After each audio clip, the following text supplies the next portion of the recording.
All right. Okay, we're on. Eh, Every time I get caught out because there's a little timer in the corner. Okay. Um, Welcome to Mark's Remarks. I'll be doing I don't know, maybe an hour or two at most. Although I've said that before and ended up doing a whole bunch of hours.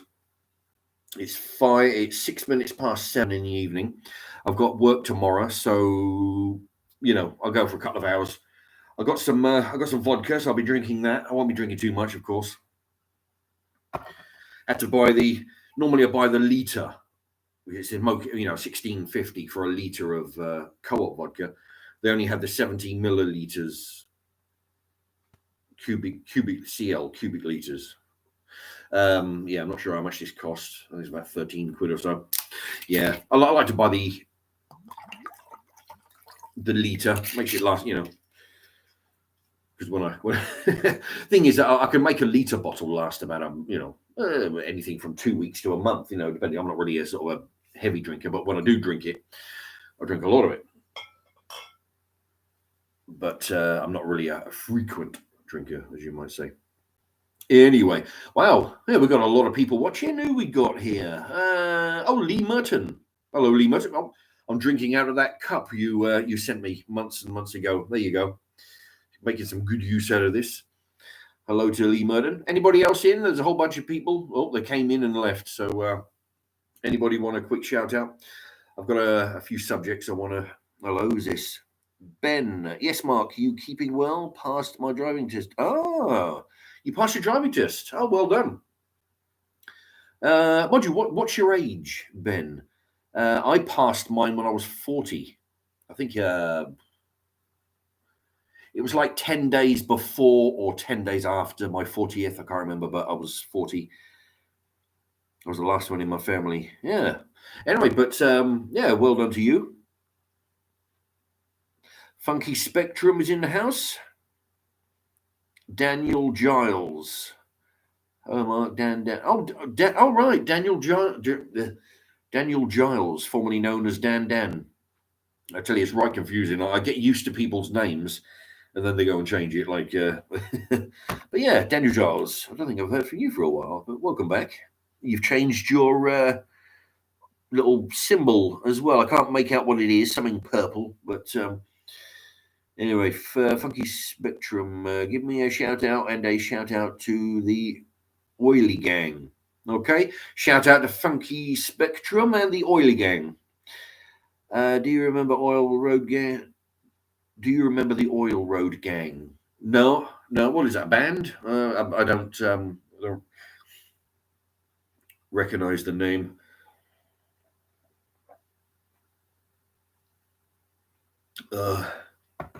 Anyway, let's see. I've got to lean forward because if I'm not here, all the comments are slightly blurred. So we've got to lean in. There you go. That's better. Because I don't really wear my glasses around the house. Oh, that's a bastard.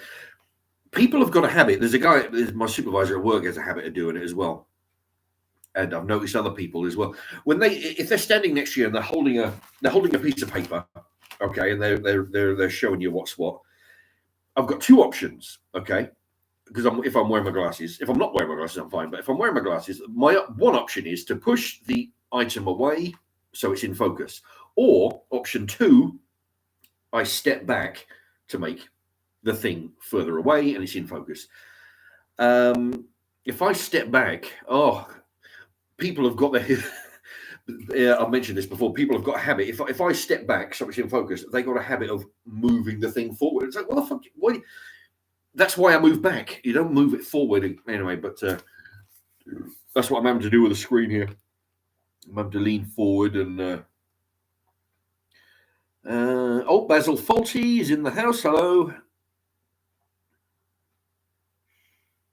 Funky Spectrum says no. They were quite a tough gang. It was from somewhere around the England area. Around the England area. Jeez. It's quite a big area. All right. Yeah, no, I've got the was it the oil road? No, Mind you, I must admit, if I was in a gang, I probably wouldn't join one called the Oily Road Gang. You know, probably find one with a better name.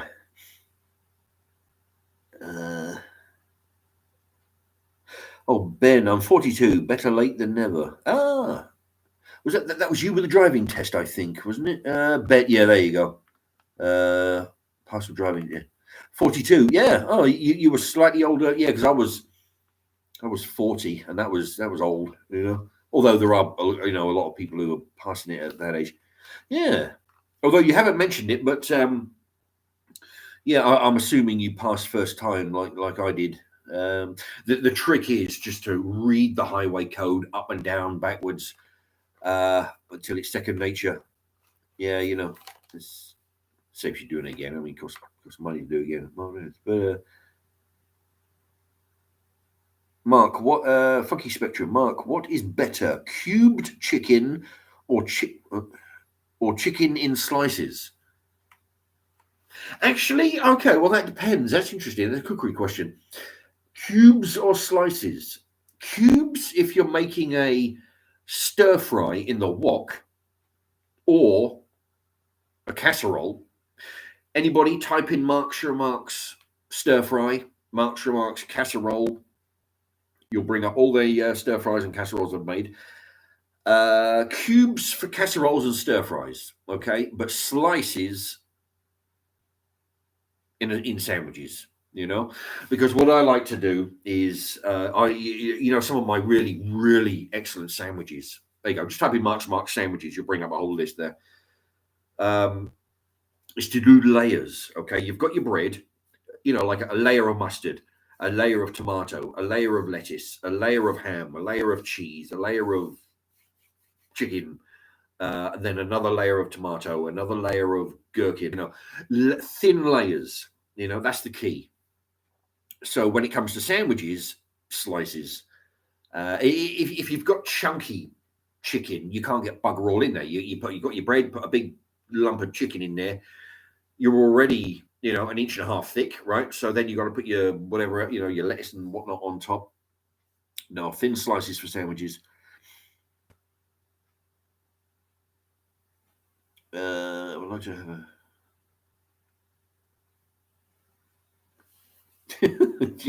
yeah, Funky Spectrum. I think you could have a gimmick though.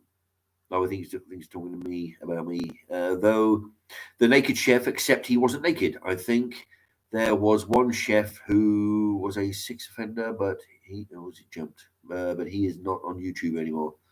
Yeah. Well, I tell you what. No, they're catching into YouTube video makers all over the place for all manner of things. That's the thing. I mean, they're. I don't know what it is. Mind you, I mean, considering that they, as well as being YouTube video makers, they are members of society and the population. And when you take the population, some of them are going to be criminals, some of them are going to be like you mentioned, sex offenders. Some of them are going to be lunatics. It just stands to reason. That just because they make videos doesn't make them decent people. But when you consider that they are part of the society, there's it's a small amount of society that's the criminal element. But yeah, I've seen people. I've heard about them on the YouTube getting themselves arrested. Funky Spectrum, that sandwich sounds really good, mate. Yeah, thank you very much, Funky Spectrum. No, I tell you, just type with everything on my channel. Just type in the words. Make sure you've got Mark's Remarks in the viewfinder in the title. Mark's Remarks sandwich. Mark's Remarks casserole. Mark's Remarks crisps. Mark's Remarks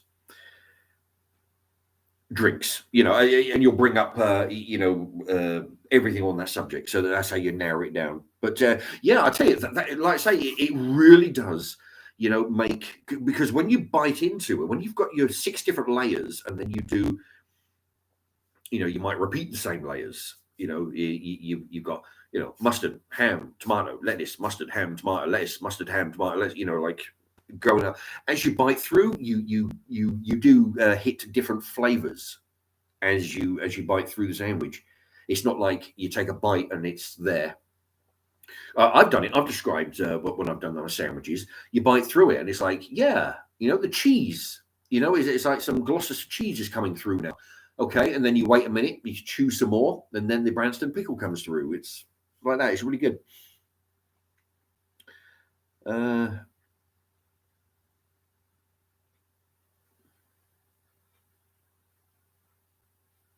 Basil Fawlty, do you think everyone is that is one of the one of the things I want to talk about. The Ukraine, about people, crying over the Ukraine people. That, and I'll talk about my dead chicken today as well. Actually, I've got. The thing is, right, I was reading this. I don't normally read it. What I do, normally I flick through it, see if there's any them vouchers for McDonald's on, and I do the Sudoku every morning. I get this free on the bus, and every day, somewhere in here near the back. There you go. Oh, I've already done. I've done today's one. Actually, I do the medium or the hard one. The easy one don't really bother unless I've got, it take me 10 minutes to do the easy one, 20 to do the medium, 30 to 40 to do the hard one, But yeah, I do those every day. That's why I got this. But I was reading the front page, and you wouldn't believe, considering I'm a taxpayer, I don't remember being fucking well asked about what the bullshit that they're printing, here. Right? Because what it is, right? It's called the Metro. Basically, they give it away free because it's like a national paper, but it's free. It's not like the local paper. There's nothing in here about Milton Keynes. It's all national. It's a bit like reading the Sun. Anyway, volunteers in the UK are being urged to. Oh, get this! Oh man, this is crazy. Volunteers in the UK are being urged to sign up today to take tens of thousands of Ukrainian refugees into their homes. What the fuck? Yeah, individuals, charities, businesses, and community groups are being invited to accommodate those fleeing the Russian invasion under the Homes for Ukraine program, which could see the first arrivals next week.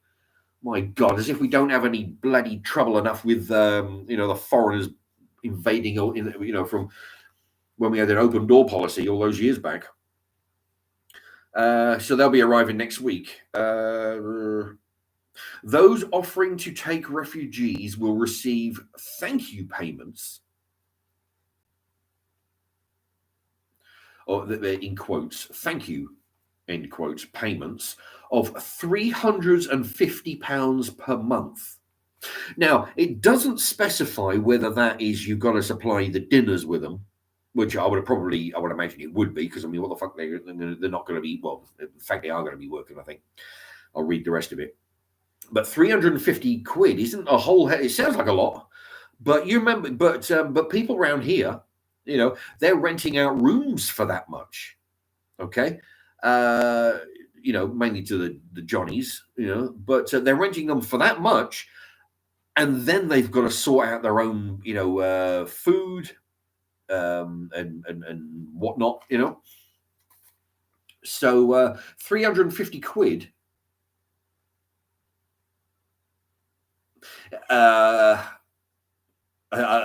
See, that's the thing. It doesn't go into any detail about, is that per person? Is that per family? Is that per room? Does it include food? What do you have to do for, basically, you have to supply all the stuff, the bed, the bedding, the toiletries.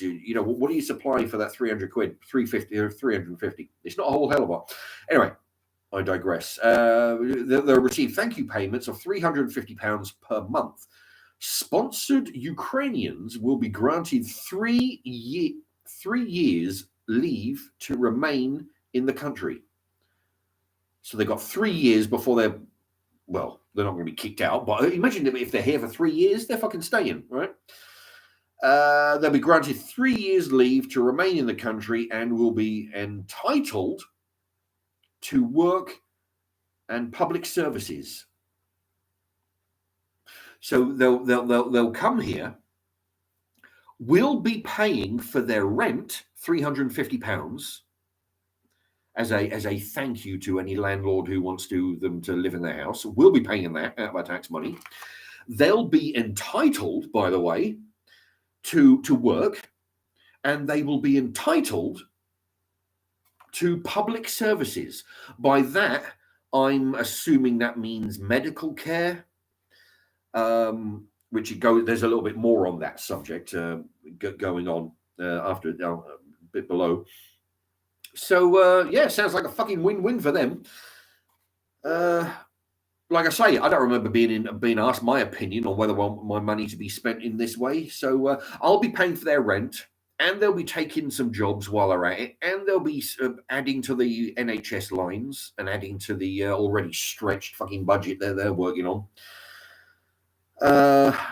Local authorities will be granted more than £10,000 per person accommodated. What? Oh, wait a minute. Okay. So local authorities will be granted more than £10,000 per person accommodated. So if you're looking at £350 a month, say 10 months, that's 3,500. 3,000. That's nearly that's around £4,000 a year, and they're going to be here for 3 years. So that's 12,000. That's for each person who gets 350 quid. That's going to cost us 12,000, and they'll be fucking working, and they'll be getting free medical care. Ugh. The scheme comes after calls for the UK, which has issued about 3,500 visas to do more to ease what Poland President Andrzej Duda described as the biggest crisis since the Second World War. I wish they would stop doing that. Likening everything to, if you're a bad person, they'll liken you to Hitler. If it's a bad situation, it's the worst thing since the Second World War. No, it's the worst thing since 9/11. His country, in fact, when I was taking the staple out, I ripped a bit of the bottom out, so it's going to. All right. His country, by contrast, has admitted more than 1.5 million Ukrainians. Housing Secretary Michael Gove said he would be prepared to accommodate something amid warnings of the number of something, and it's go on to page 2. Anyway, but yeah, that's the part I ripped off while I was taking the staple out. I take these out because I shred them for bedding for the chickens. See, so yeah, so that's the shit that we have to deal with. Even though we don't have a say, we're handed a shit sandwich to fucking deal with. You imagine all the trouble we had all those years ago, which is why the country voted out of the Brexit, because we're sick of being involved with the European other European countries. We don't want anything to do with the foreigners. With the open door policy has gone crazy. Now that hasn't been dealt with, but that's no longer a topic for the news. Now we're going to go through it all again. As soon as next week, we're going to be getting thousands upon thousands of immigrants, and it's you and me who are going to be paying the £350 for each person. They're entitled to work, and they're entitled to fuck knows what else, free medical care. And there was, what's this, page 2? Okay. Actually, George C is in the house. Good to see some regulars, he says. Indeed. Yeah, it's good to see. I see the same names coming up, and also a few new ones now and again.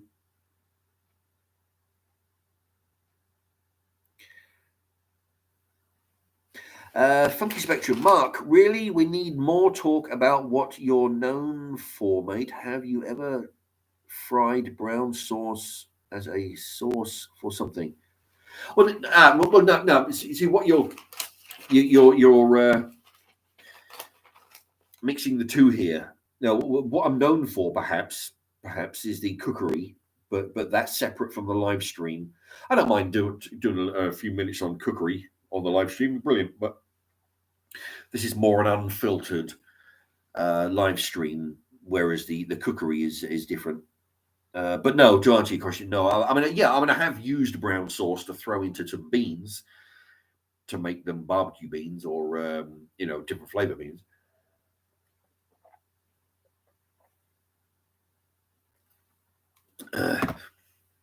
But I'll put brown sauce on a bacon sandwich.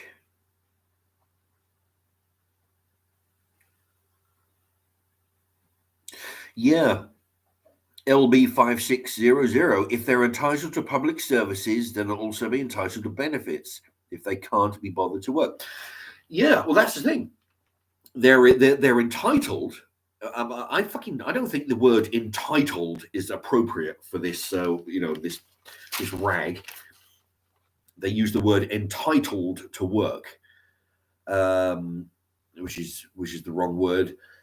But yeah, it says they're entitled to work and for public services, which is the public services. Well, that would basically include healthcare, the use of the police assistance, the fire assistance.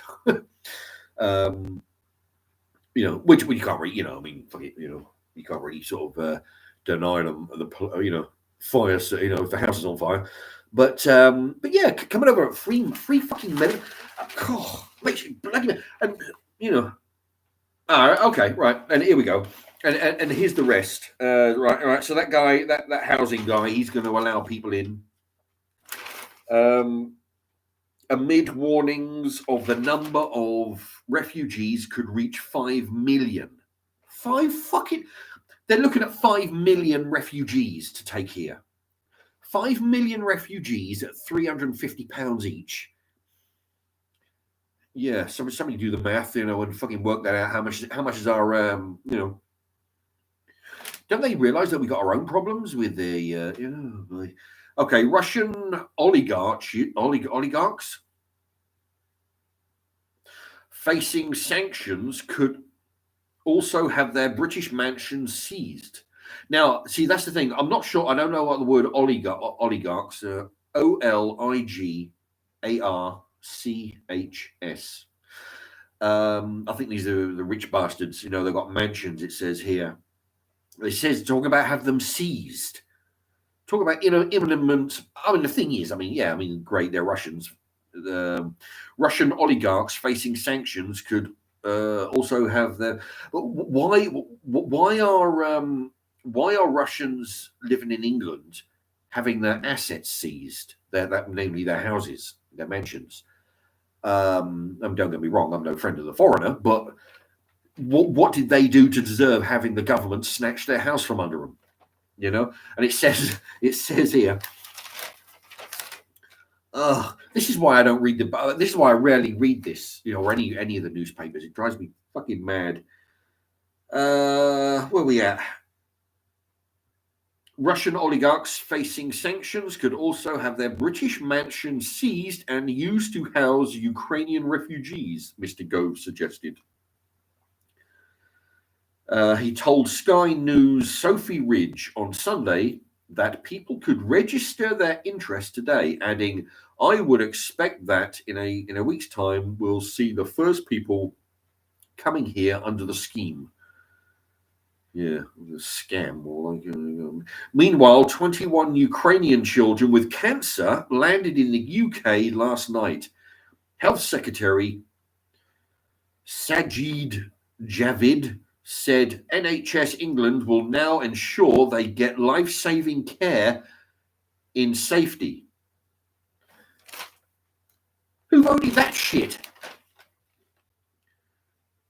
21 Ukrainian children with cancer landed in England last night, and they're going to get free healthcare. Well, not free because we're paying for it, right? See, this is horse shit. I mean, I told you I did a live stream a couple of weeks ago, and I said about how my finger swelled up for some reason. I couldn't bend it; it hurt like fucking hell. I went to the local GP. They refused to see me. No, I have to piss off. I have to go away. Phone the hospital, the health center. I have to phone them up, tell them what my ailment is, and they'll decide whether they're going to deal with it over the phone. Yeah, just go do this, put it in some hot water, or if I'm, if I'm, needy enough, then to come in and out of the kindness of their heart, they'll see me, give me some medical treatment. So that happened to me a couple of weeks ago. So I pay for the fucker, and I'm not allowed in. And anybody who's been to A&E, I have. I crashed in my motorbike once into my brother's car. I've had a few injuries. I got crushed in the back of a lorry. I told you about that story. Cracked a body break. It cracked a rib. Got messed up pretty good. You're in there for hours. And I was on night shift at the time. So, so you're looking at 1, 2 in the morning. I had to go down there. It's still fucking crazy down there. You're waiting for ages. And you think how, and now they got on sick motherfuckers from foreign countries coming in. Yeah, they'll be and jumping the queue by the seams of it. So, I mean, if the queues weren't bad enough, this is where our money's going. All right, so 21 Ukrainian fucking children land in the UK. Health Secretary, bullshit, ensure they get life-saving care in safety. Yeah. Hugely grateful to everyone involved in helping get these children and their families here. Asked if he would take in a Ukrainian refugee, Mr. Grove told the BBC Sunday morning program, "I'm exploring what I can do." Yeah, that means no. That means I'm avoiding the question. Next question, please. I'm exploring what I can do. I know that there are others who have. Yeah. So he's not having anybody living in his house. Why should he? He's probably rich. He probably doesn't. He's not going to have anybody there. Exploring what I can do, and others without going into my personal circumstances. There are a couple of things I need to sort out, but yeah, a couple of things. What does he need to sort out? Anyway, digress again. But yes, he says, yeah. Actor Benedict Cumberbatch. He played Khan in the not a very good Khan in the Star Trek. Not as good as Ricardo Montalban. Was it Montalban? The original Wrath of Khan, but no, Cumberbatch did the remake of the Star Trek Khan. Anyway, he said he would be getting involved in the scheme that will allow Ukrainians to come here. Of course he does, because they're not going to be fucking after his job, are they? So it's the warehouse workers and every, fast food workers, warehouse workers. They're the ones that are going to be worried. Actors, they don't give a shit. How many Ukrainians are going to be, taking his acting gigs?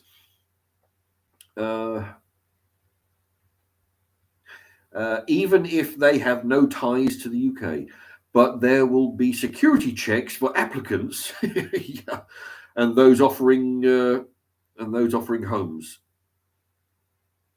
Oh, wait a minute. So there will be security checks for applicants and those offering homes.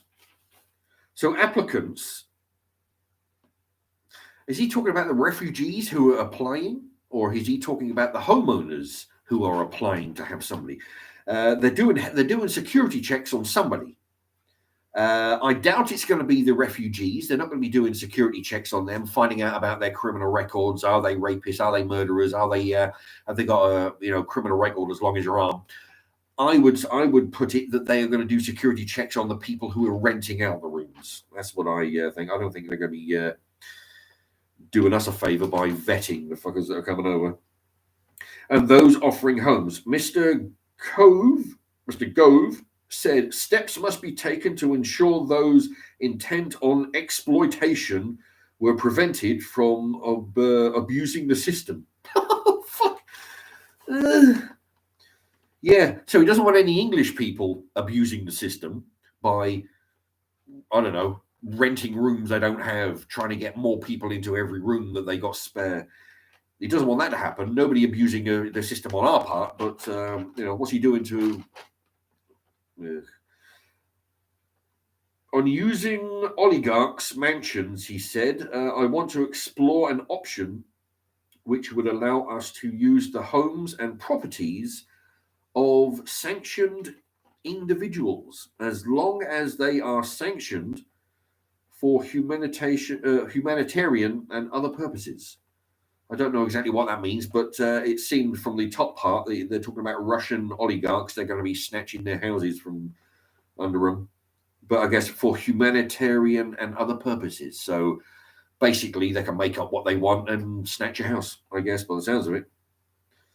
A bit like what they used to call eminent domain. The government says, well, we need it. Well,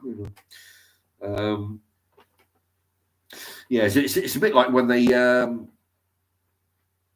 they bring in the laws to fight terrorism, then all of a sudden everybody's a terrorist. Like say in America, where parents are speaking up against school boards, they're domestic terrorists. That's what they call them. So it's like this. That they'll only be doing it to sanctioned individuals, whatever the hell that means, for humanitarian and other purposes, which is very wide scope on that one. There's quite a high level. There's quite a high bar. There's quite a high legal bar to cross, and you're not talking about permanent confiscation. Oh, they're not talking about permanent confiscation.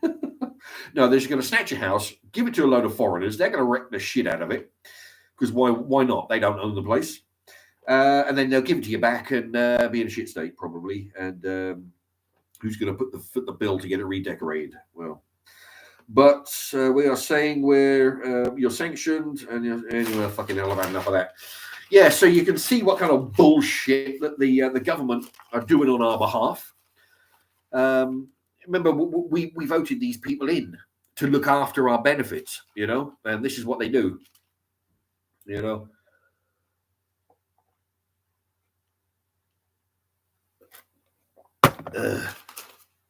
Wow, that was a bit of a strong vodka flavor, that one. Strong vodka hit. Yeah, so yeah. Mind you, see the thing is, yeah. See, the thing is, I mean, over the last few years, everybody who's got a spare bedroom has been renting them out to the Johnnies, right, for £350, £400 a month. Because basically, when the country's flooded with them, so they figured, well, why the fuck not, right? Get a few hundred quid in every month, pay the mortgage, pay the bills. Now they're doing it again, only they're bringing them in, and we have to pay for it. So I mean, they're going to take our money, pay £350 a month to a landlord with a spare broom cupboard who can, get somebody in there. It's all going to hell. Trouble is, I've got another 30 plus years of this. I'll tell you what.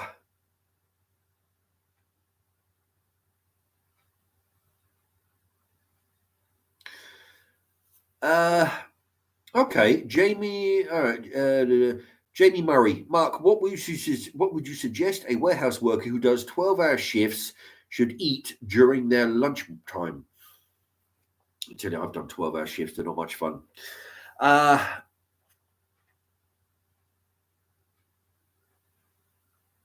12-hour shifts, that's an interesting one, okay, because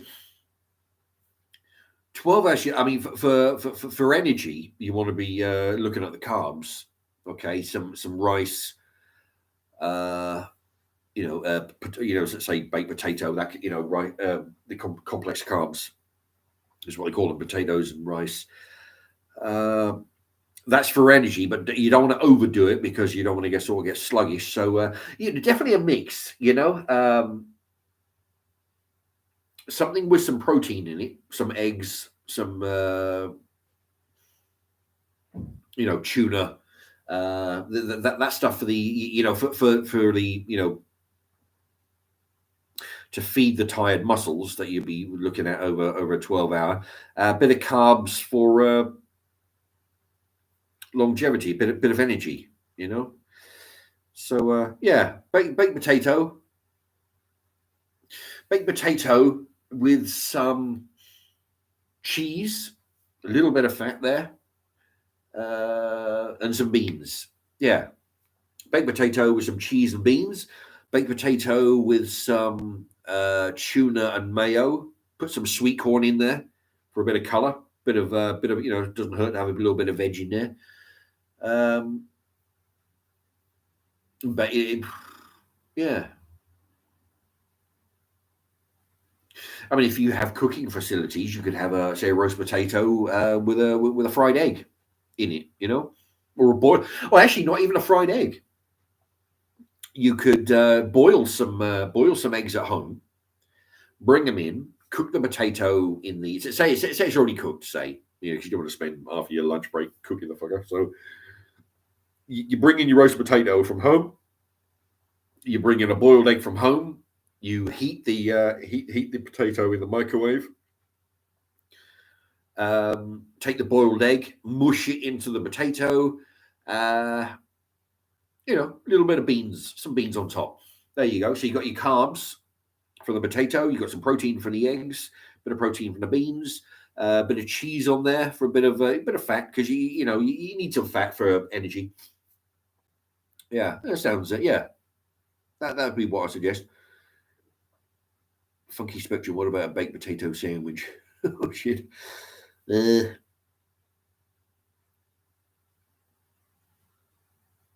Berry, tin of beans a day keeps the doctor away. Yeah, actually, the other sub. Oh Jesus! Oh my knees. Yeah, one of my. I put it in the title. I don't know whether it came up because I'm able to put the titles of stuff that I'm talking about in the headline. One of my chickens died today. Because for those who follow the channel, I'm still trying to work on trying to get the how to load the videos, because it's all messed up and I can't load stuff. I can do live stream, but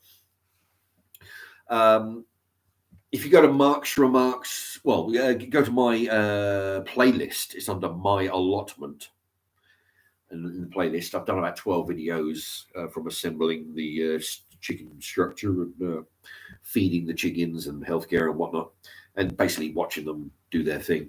Yeah, one of them died. Oh man, it was it's a mystery how it died.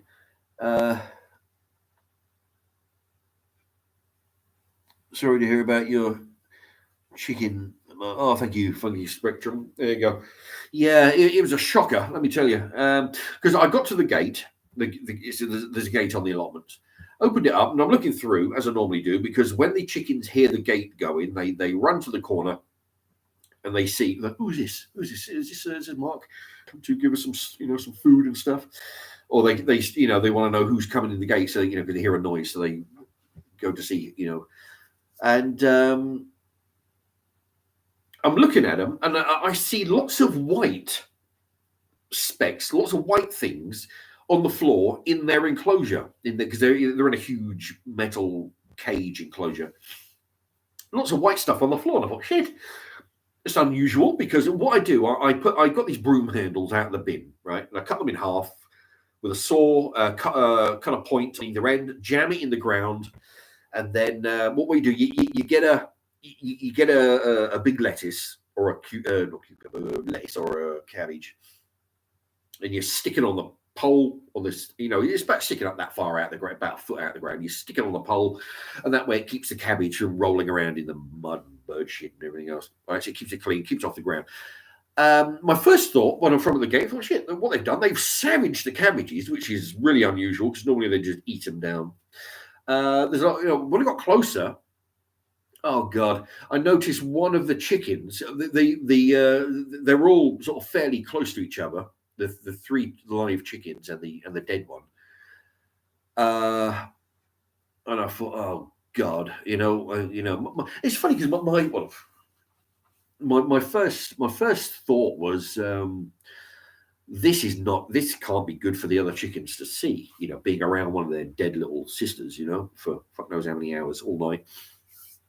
Anyway, so you got your dead chicken, and the other three are sort of milling around, sort of in the, very quite close. And then I'm walking towards the door where the entrance door, the thing, and all that white was feathers, right? There was a huge amount of feathers. It looked and then I start thinking, oh Jesus, right? I mean, you go through all these scenarios about what's been happening during the night, and my first thought, there was so many. You ever see videos of somebody plucking a dead chicken? They're pulling feathers out, and there's a lot of feathers. And it was like that. It wasn't just a few, it wasn't just a handful. It was fucking loads of feathers. The place was caked with feathers. Because there were so many feathers on the ground. My first thought was a fox has got in and ripped the chicken apart. And basically, because what they do is they'll pull the feathers out with their teeth, right, to try and get to the meat underneath. That's how they do that. And it looked like that's what happened. The feathers have been coming out to try and get the meat. So I go round, I go in, I get the chickens out because so I can deal with his dead one, and I get the chicken by the foot, and I'm looking at it because amazingly enough, I'm looking at the chicken. There's no obvious signs of trauma or injury. Okay, so there's no bite marks, there's no missing limbs that are being ripped off, or chunks that are being taken out of it. Nothing, right? It was a perfectly formed chicken. I'm looking at it, there's no obvious feathers missing. It was so strange. The amount of feathers, I swear to Christ, that were laying on the chicken run floor, there were so many of them, you'd expect the chicken to be nearly bald, right? The dead chicken. But no, the three live ones, they seem perfectly fine. They seemed a bit miserable, and about where their little sister went, because I had buried the sister in the the heap. They were doing a lot of chirping and chatting amongst each other. All the chicken talk. There's a lot of chatter going on, but they were fine. No missing feathers, no injuries on them. The dead one was perfectly intact. Aside from the fact that it was dead, it was looked in pretty good order. I mean, there was no missing feathers, there was no blood, no meat chunks taken out of it. It was strange. Fuck knows where the feathers came from. I honestly don't know. Anyway, so I let the chickens out. I send them across the thing. I get the chicken out. I put it into a bucket to try and keep the image of the dead chicken away from the other. Don't want to traumatize them too much. Actually, that's the thing. I don't know whether animals do get traumatized by seeing a dead animal of their own species, or and even one that they've known. I mean, they're sisters. I mean, they've known each other. I've had them for 8 months. 9 months. I've had them for 9 months. I got them in June 1. That was 9 months ago. Yeah, 9 months ago. So they've known each other for 9 months. Well, 9 months that I've had them, plus the 2 months before. So, so I wonder. I don't know whether they were, traumatized by being next to a dead body. I know I would be if I was, locked in a room with a dead body. Anyway, so I pulled the chicken out. I put it into the big flower pot, to keep it out of sight, and got the chickens back into their pen, and then I went over to. It may sound a bit harsh, bit undignified, but I took it over to the, the horseman, on the allotment, you've got your wood chip pile, and then you've got a horse manure pile. What I'd done, I went over to the horse manure, got the shovel, dug a hole about a foot and a half deep, put it in there and covered it over, not very, on the one hand, it's a bit, what am I going to do? Fucking say a prayer over it or something, but see, the idea was, you're giving, all right, it's a bad thing that the chicken is dead, but, you're trying to give back to the, you're trying to add to the circle of life here. The chickens have got a huge amount of worms and bugs out of that manure heap. Lots of free food for the chickens that produce eggs. And now the chicken is dead, put it back into the heap. It will get eaten by the worms and the bugs, which will in turn feed the next generation of chickens. That's how that works. So that was my thought process about burying it, because I didn't want to bury it in the regular compost bin, because that'll be in there for months, and every rat within the in the vicinity will be diving in there. But so I buried it in the manure heap. Yeah, it's a bit of a shame. I tell you what, because I'll tell you, it affected me pretty badly, because the thing is, I was at work, and I'm like on a downer all day, because I'm thinking about how this happened, what a shitty deal it happening in the first place. I'm gonna have some more vodka. My nose is blocked. I may have to blow my nose in a moment. Yeah, I'm just gonna have a half inch of vodka. Yeah, I was thinking about it all day. Oh man, it was distracting me. I'll tell you, I was lucky I didn't. I'm not in a position where I drive forklifts and reach trucks anymore.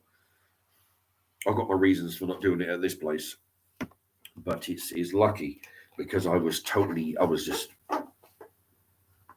fucking not with it all day. I was sort of like getting a bit. It affected me pretty bad. It's strange, because I was telling somebody at work about it, because they're asking, how the chickens are doing and shit, and I was saying to them, I said, look, my two brothers, they've both had the Chinese plague, right? The COVID. I absolutely don't give a shit, fuck them. They can drop dead. I don't care. And when I was being told that, because my mum told me, Aaron and Carl have got COVID, or they've had, got COVID, and they were pretty fucked up. And I was absolutely not interested. I don't care. Carl, years ago, when we were living in the same house a few miles from here, he was knocking on. I was watching a TV or something in my room, and he came knocking on the door.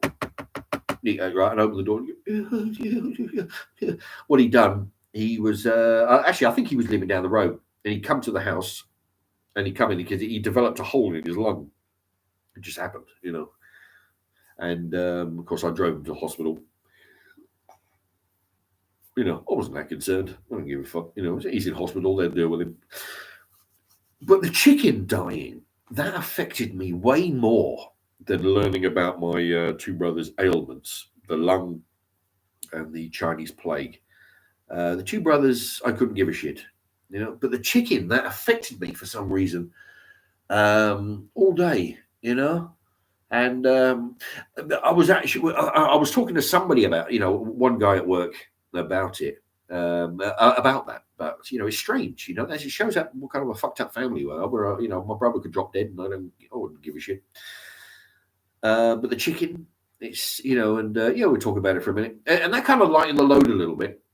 I was able to, deal with it a little bit better, and I thought that's why I'd, come chat with the people at on the internet here on my live stream. I thought I'd tell you about it, sort of like how a little bit into the my thought process about what's been happening during the day. Yeah. I because it is. I found it really strange. It's the same, for example, these people, refugees need help.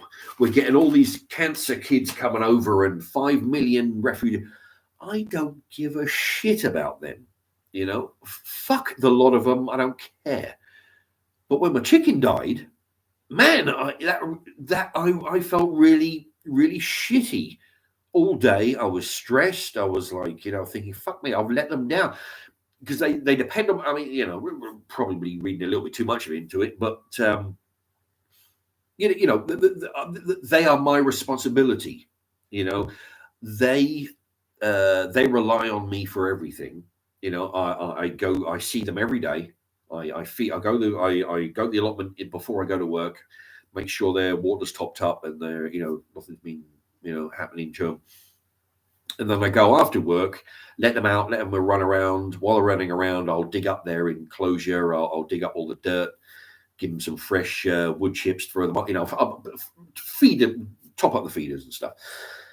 I do all that, and they rely on me to keep them, to keep them in a safe environment. And I kind of, drop the ball temporarily for the moment. I found out what happened was, which still doesn't explain what happened, but what I did, I walked around the perimeter looking for holes that something has burrowed under, which is fairly impossible, except for the odd mice, the odd mouse. Because whatever, you imagine you've got imagine a square box and you cover it with wire mesh, right? It goes over the top, it goes down the walls, and then when it reaches the floor, it goes out. Okay, so you imagine a cardboard box and you open up all the flaps and turn it upside down. You've got the skirting, you've got the flat part on the floor, so anything that wants to burrow under will have to come away from the wall about 1.5 feet, then dig down and then under 1.5 feet, in order to get into the compound. Anyway, so that's why I dug a trench and put the wire down there and buried it. So I'm going around the perimeter looking for holes. There's nothing, and then what I do, I noticed a corner had a slight hole in it, where something could get through. So I put some, I've got those zip ties. I put a couple of those on it, just to, as I'm here, just to just to close up that small hole. It wasn't anything major. And then I thought, right, what I'll do, I'll just go have a quick look, and round the back of the enclosure. What happened was, when you get chicken wire, what you do, you get it in lengths of say 30 feet long, right? And it's in a roll, so it's 30 feet long, and it can be anything from 2, 3, 4 feet tall, right? So you got 30 feet to unroll. So when you're putting it onto an enclosure or trying to fill it, you've got to put like two pieces,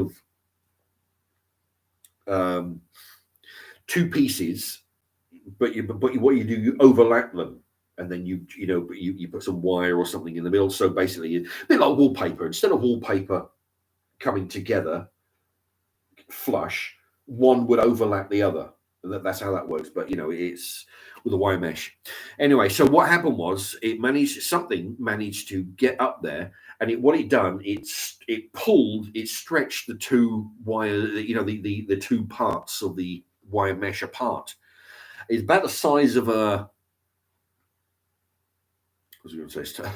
So about the size of a small pizza. About the size of a saucer. Yeah, but about the size of a teacup saucer. You've got cup and saucer, about the size of that. So so you can imagine it's way too big for a rat or a mouse would never do that. It wouldn't have the strength to separate the wire anyway. But the hole was way too big. So it's about the size that you'd expect a cat or a fox to fit through. Okay. Not that, a cat wouldn't have the strength to do anything like that, or the wherewithal, I don't think. But that's what I'm saying. It's about the size of a saucer. So it's stretched. So, but see, that's the thing. It doesn't look like it got through, because otherwise there would be fur and skin and blood, where it scratched it would have scratched itself to hell getting through. So it doesn't look like it got through. It just opened it up. Christ knows where. You see, and that's where the thing is. I've worked out certain stuff, but it doesn't add for some. For example, it's made the hole big enough to climb through, but it doesn't look like it climbed through. And even if it did climb through, say it's foxes, from my understanding, will kill a dozen chickens in order to eat one, because what it's doing, because when it's killing one chicken, all the rest of them are sounding the alarm, right? So it'll kill them all to keep the noise, so to not to raise the alarm while it makes off with one. That's how it works. It'll kill 12 just to eat one. So if it did get through, why didn't it kill the other 3? And if it did get through, how did it manage to kill the chicken without a drop of blood being spilt, no feathers, no limbs being bitten off, no chunks of meat being taken out of it?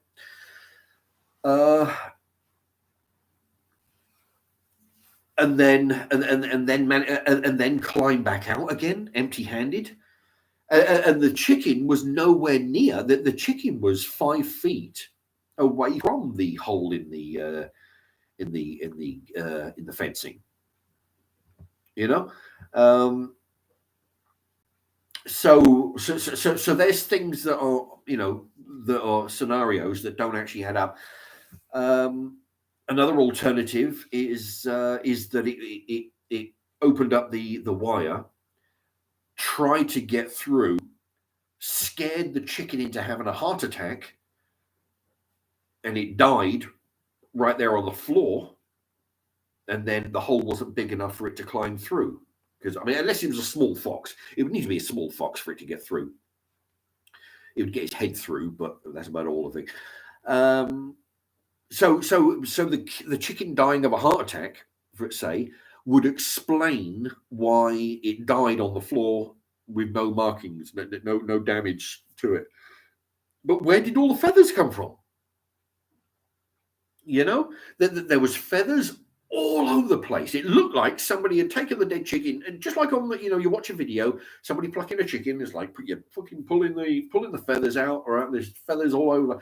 The place was littered with, Honestly, I expected the chicken to be in pieces, looking at the amount of feathers that were shedded. So it beats the shit out of me. What the fuck happened? Honestly, I don't know. So yeah, so what I did, I sealed up the hole, put the hole, and then tied it up with those what do they call them? Those tie, those big strips of plastic. You turn around and you pull it, and it zip ties, I think they call them. Put a bunch of those on it to plug up the hole. Because basically what he did, it stretched the. Anyway, so I filled that in. That's about all I can do at the minute. At the weekend, I've gone round. I've done an extra after before I went to work, when I was trying to fix all this bullshit that was going on, because I had to fix that before I got on the bus to go to work. I did what I could, and did a check around the perimeter, filled in that hole with zip ties. And then when I finished work, had another look around to see if there's anything that I missed. I don't think there is. But come the weekend, I'll probably I'll just put extra. I've got some wire. I'll put some more wire around it just to treble. In some cases, there's 2 lots of mesh. There's a lot of it. A lot of mesh overlaps, because you can't just put 2 bits of mesh together. Because you got that join. What you need to do is you overlap them, and so that's what I'll do. I'll put some more around there, just to make it treble secure. Yeah, and I'll tell you, it was quite stressing, depressing, having one of your chickens. Because you kind of get attached to them, You know, even though they only do what they're told half the time. Other times they're just they got I think they got selective hearing. You know, if they want to go, when I call them back, to go into their pens or go to work or go home or whatever. Yeah, they'll either come running or they don't, depending on what they feel like.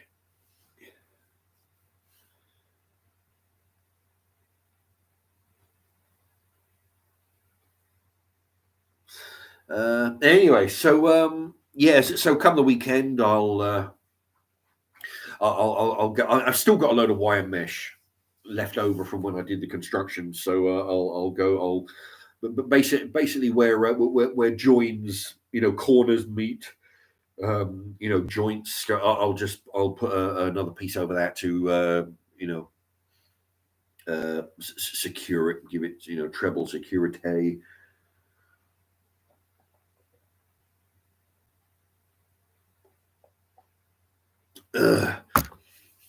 Anyway, but yeah, it's a bit of a stressor.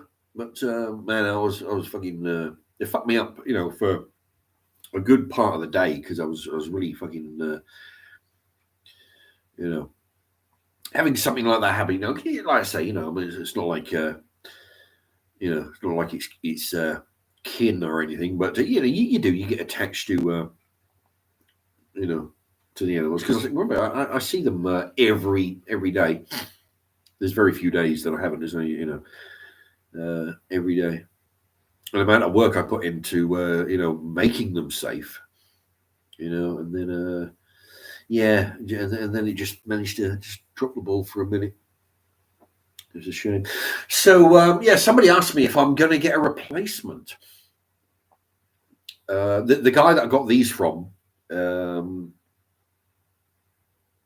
he's on a cruise until the end of the month. I think he's on a cruise. He's been on a couple of cruises, so I'm assuming he's on a cruise now because he's coming back at the end of the month. So I'll tell him about it, and if I do, it will. The advantage is it will be a different breed. It will be a totally different gene pool. Not that it matter anyway, because there'll be a female. But see the four that I had, and it's three of them now, of course. They're all sisters. So if I do get another female, a hen, it will be from another gene pool. Hopefully be another breed, which will mean it'll be a different color. It'll be, I don't know about the age, but yeah, because I tell you, when I had four of them, three now. People ask me, like which one died. I don't know. I don't fucking name them, but they all look identical. Honestly, you get to notice that person. One of them is a bit less outgoing than others. The other three will be in a group, scratching away over here, where this other one will be on its own, going someplace else. Aside from that, but the thing is, you turn your back, you come back 5 minutes later. I couldn't tell you which one of those was the single bird doing its thing. Yeah, cable ties, Pete and Dawn. Oh, Pete and Dawn, hello to you. Yeah, cable ties. Yeah, that's what I used to. Yeah, they're all male. Use them. You put them around the top of the thing, and you stretch them in it. Actually, the police use them as lightweight emergency handcuffs for rioters and stuff. When they got to carry like 12 of them on a pouch. What was I saying? Yeah. So if I get if I do get a new one, it'll be great because it'll be a different model. It'll be a different breed, different color, different everything. Maybe different color eggs. Different breeds give different colors. These do off-white eggs. Sort of very, very light beige eggs. Others do brown eggs, so you can get green eggs, speckled eggs, all kinds of shit. Anyway, but yeah, if I do, that's going to be a bit of a bummer as well, because if I do get one, I can't just throw in a new chicken.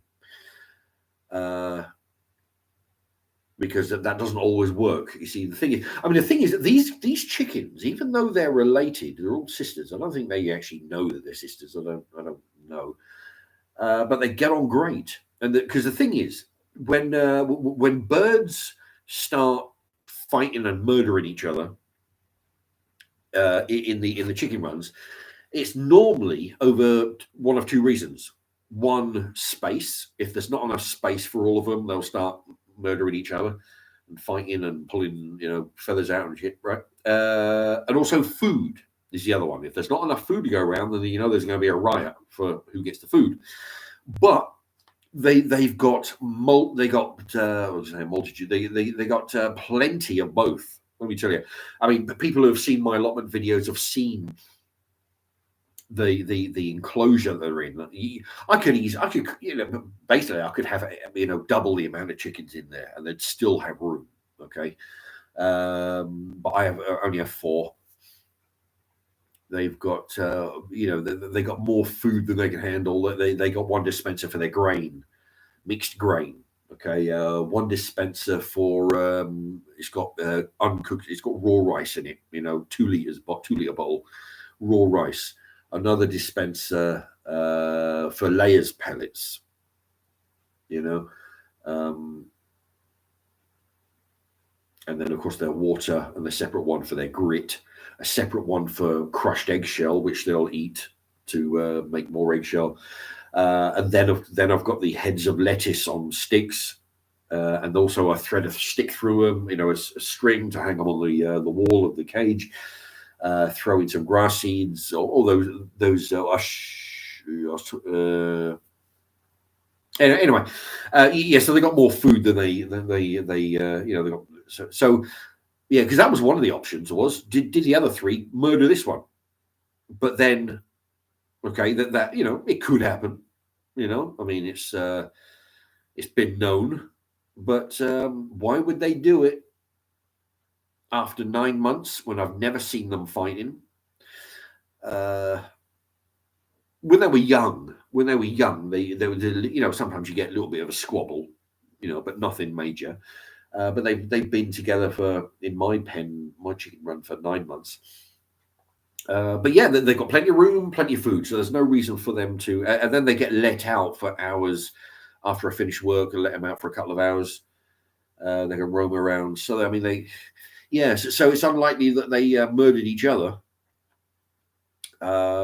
It seems unlikely that something came in, although it tried. It's unlikely that it came in, because otherwise it would have ripped the shit out of all of them. And so the only explanation was it died of a heart attack watching this thing trying to claw its way through the hole. But then where did the feathers come from? It's So back, I'll digress there. If I do get another chicken, I'll have to build a separate area for the chicken to live in and roam around in for a week, at least a week, maybe more. Whereas they'll all have access, they'll all be able to see each other through if I do a partition in the chicken run. The new chicken on one, the other 3 on the other side. They can see each other, they can chat, they can talk, they can do whatever they do, and then all of a sudden, so that way when you put it into the population, when you put it in with the other 3, it's not such a big shock, because they're used to each other by then. After a week, if you just throw it in there, there's going to be a big riot, because although it's hard to tell which none of them actually show any leadership. Well, I mean, they might do. If one of them goes somewhere, the others might follow, but I don't know which one that is, because they're all identical, right? So if any of them are do have a leadership role, then there'll be a brief struggle for that to be established. But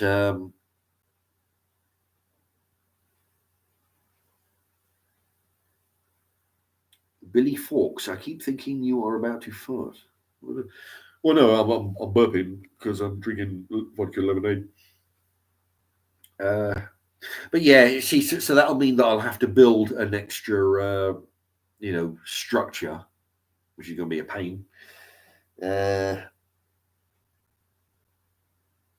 Yeah, but who knows? I might just stick with a three, or get a fourth. I don't know yet, but yeah. What's it now?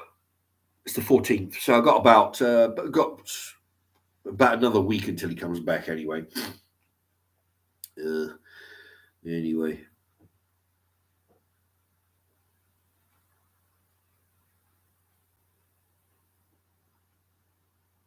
Funky Spectrum says the chickens can turn on the dime.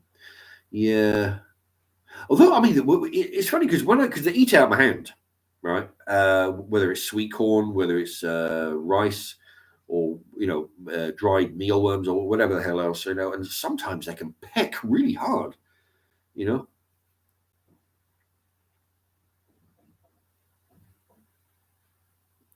Peter Dawn, you'll need to get another chicken, Mark, or you'll have to rethink your annual chicken calculations. Yeah, yeah, because what I did, I made a note on here. One chicken died today. That way, I know um, what they were producing before. Which is about actually 105 and 106, and then 99 between the four of them as eggs per month. And now that there's only three of them, that'll be approximately, because each one lays about 25. I mean, because they're doing 100, say 105, 106 a month.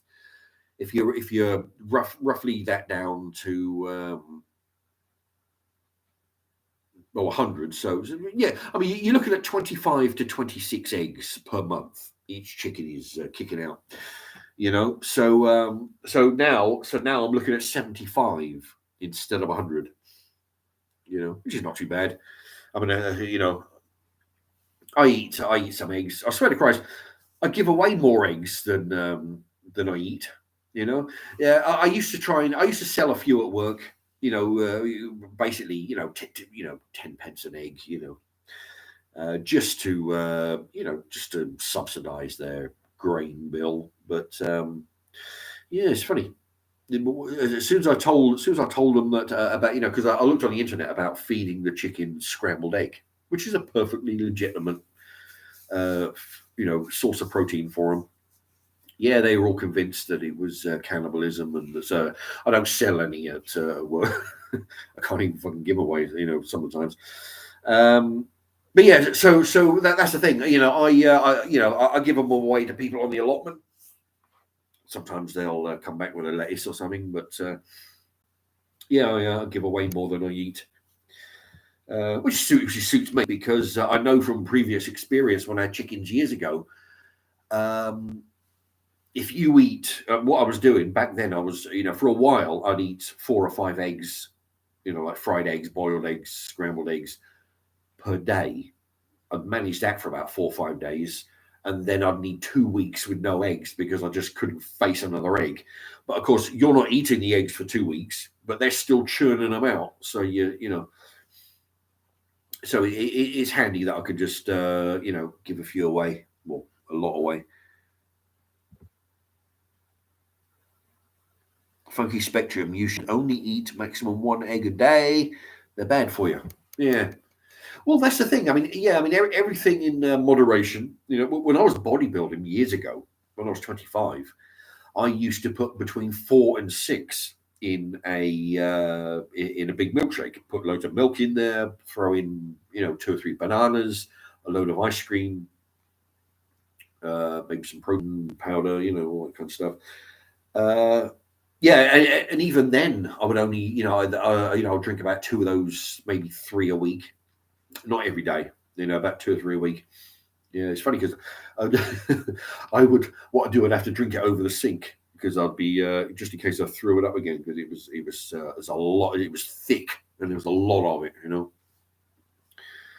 Um. Anyway, so yeah, so that's what's been going on. That's the heartache I've had today.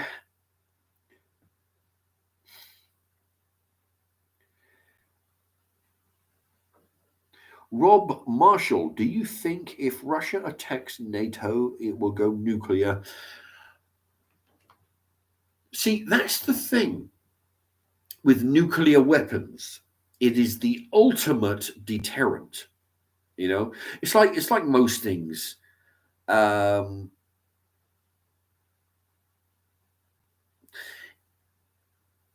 I mean, look at uh, what the fuck is it? Ukraine. Look at these sorry sacks that have got themselves invaded from the Russians.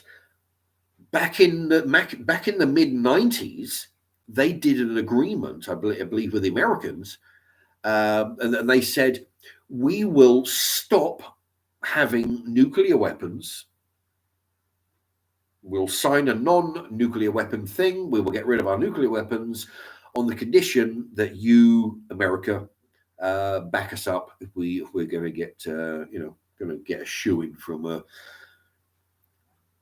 one of our enemies. And America's like, oh, yeah, fine. 30 years later, of course, now Russia's invaded them. America's like, oh yeah, we're going, we'll be back here.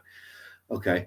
And now they haven't got a fucking leg to stand on, right? Because now that they're being invaded and they've got nothing to protect themselves with because they made the mistake of trusting the word of the that's happened before. The Americans said, "Oh yeah, we'll help you out." It said, when it comes down to it, it's like, we'll be back here. So nuclear weapons are all good as long as you don't use them.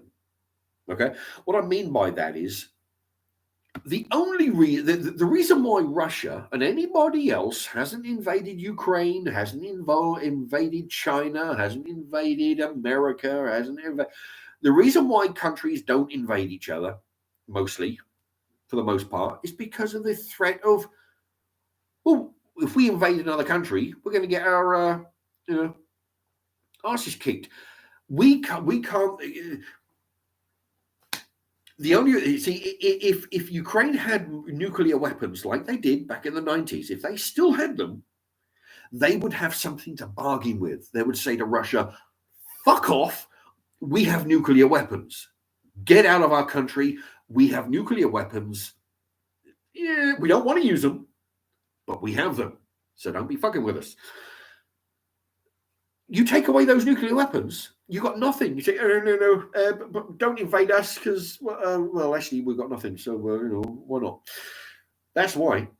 You think Russia would be invading Ukraine if Ukraine had nuclear weapons to basically defend themselves? No, it's because they don't have any weapons. So Russia will not, in my opinion, my humble, uneducated opinion here, Russia will not use nuclear weapons on anybody unless somebody threatens to use them on them. It's like anybody else, us, the Americans, the Chinese, well, maybe not Chinese, but we're not about to use nuclear weapons on somebody knowing that they have nuclear weapons of their own, which you've seen that scenario in war games when you've got one country will send the nuclear, like a big light board on the Pentagon wall. One country will send the nuclear weapons, and then the other country think, oh shit, nuclear weapons are halfway up in the right, and then they'll send there, and then they'll cross, and then they'll sort of like, and then everybody dies, right? So nobody wants to be the first to deploy them, but everybody will say, don't fuck with us because we've got nuclear weapons, and we will if we have to. But of course, nobody wants to be the first, but we will use them if we are, in second place. If we see nuclear bombs coming over, rather than us, we have to retaliate before the so I don't know. Digress again. Russia will not use them unless they are being threatened with another country's nuclear weapons. If somebody was to go to the Russia and say, stop what you're doing or we're going to blast you with a nuclear bomb, then they'll have no choice, but no, I mean, although they do talk about him being mad as a shithouse rat, he's not as bad as Biden. of course, Biden is a fucking lunatic, but he's out of his mind. But the Putin, apparently he's not of sound mind. So I could be full of shit. So what do I know? I mean, there's no accounting for the criminal mind, just as much as there's no accounting for the somebody who's out of their mind. See, I'm trying to think of it as a rational. Nobody wants to be the first to send a nuclear bomb because they know that they're going to be on the receiving end of one a few minutes later. That kind of rational thought doesn't apply to lunatics. So who knows? He could say, well, I'm going into Ukraine. Anybody who wants to stop me is going to get blown off the planet of the earth. They're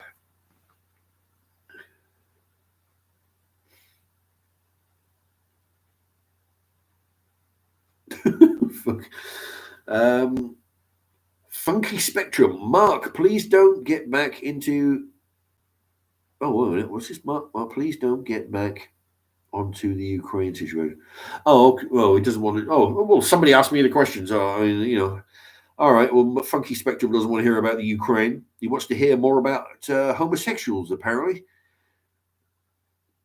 in public toilet. What do you think about public toilets being no-go areas for? You don't want to hear about the Ukraine. You want to hear about homosexuals. All right.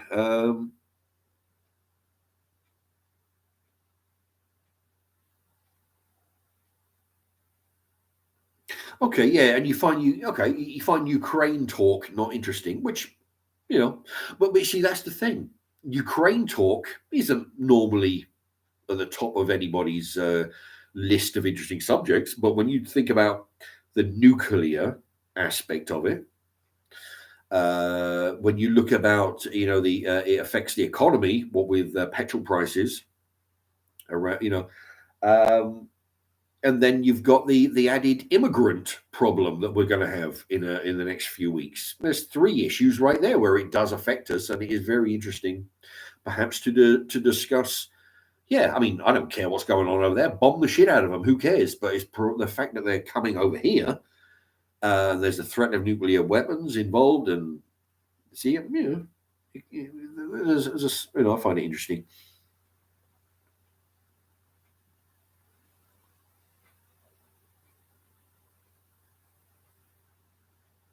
Yeah, Billy Fawkes says the red button. He's probably talking about what somebody else said. I think the red button. Yeah, the red button where somebody's pushing a button and it sends off. No, I mean, yeah. I don't know whether it's like in the movies where you got two guys on either side of the room got to turn the key at the same time. But he says there's five different protocols there, 5 different stages. Basil Fawlty thinks Russia is more dominant than the USA. Well, yeah, especially with Biden in the White House, fucking things up. Man, yeah, I swear to God. And he's only 1 year in. Can you imagine that? I mean, what are we now? We're in January, we're March. A year and a month he's been in. Christ, it is unbelievable. I've been following the Fox News and the other American channels. It is unbelievable to me just how bad he's made things in such a short year. He's got 3 more years. You imagine?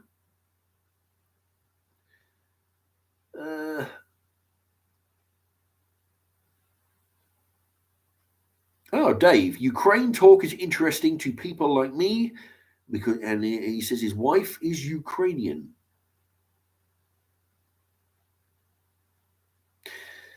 Oh, my eyes.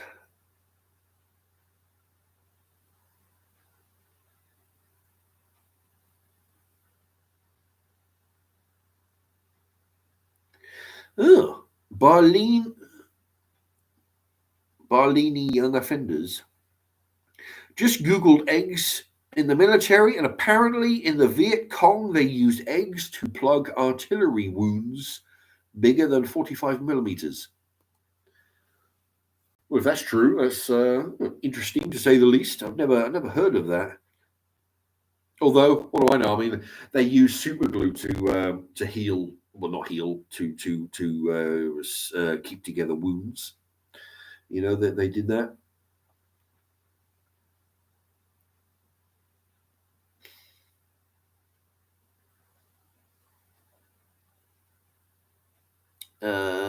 Well, let's see. Oh, my eyes. Yes, they would be.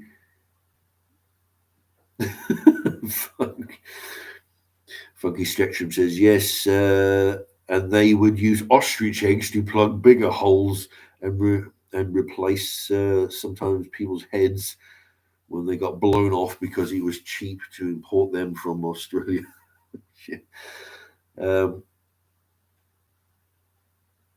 Barry says Russian soldiers get a liter of vodka per day in their rations. I'll tell you what. Yeah. A liter's a lot. I tell you what. I mean, because I buy them in liters, it takes me a while to get through. Although if I lived in Russia, that's all they do. You know, that's why they have such good chess players. You know, because there's apparently it's all they have to do over there: drink vodka and play chess. You know.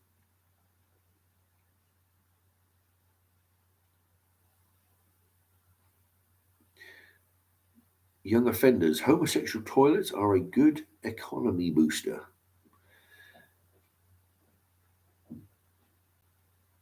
Yeah, Basil Fawlty, Biden won only because of the obvious rigging in the 2020 election. Yeah, I'm still amazed. I'm still amazed people didn't go to prison for that. It was so fucking, it was so out in the open. They would, the vote, the count wasn't going their way, so they'd kick all the people out. You know, an hour later, you know, that they would, because they'd lock the doors, you know, an hour, half hour later or so, they'd be pulling boxes out from under tables, running the same vote through 25 times. Dead people were voting. Fucking, they were sending voting papers to people's dogs. People who don't even live in that house, they were, you know, ugh.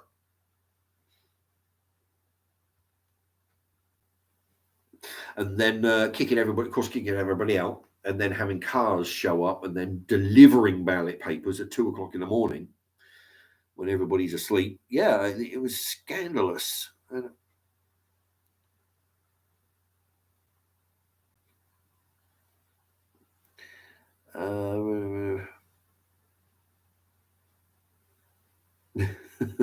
Barry says 1 liter of vodka is nothing to a Russian. They drink it to keep warm as children. Actually, it's funny. You know, I think medically speaking, booze is not the best thing. I'm led to believe. It doesn't keep you warm. It gives you the illusion of something warm because you're drinking it and it burns. But it thins the blood. I'm not sure it's the best option. Although when you got those, what kind of dogs? Those big dogs with a big barrel of whiskey around their necks. Anybody know what kind of dog they were? I haven't thought about those dogs for 30 years. Yeah, what kind of dog was it? It was a big dog. Used to, anybody trapped in the snow would come over there and a big barrel of whiskey around their neck. Barry, Saint Bernards or Bernards, Saint Bernards, Saint Bernards, Schnorbits. Actually, Barry Schnorbits. I remember that Schnorbits. Yeah, there was a comic, wasn't there, back in the 90s? He had a dog called Schnorbits. There's another famous dogs. Anyone remember Spit the dog? Yeah.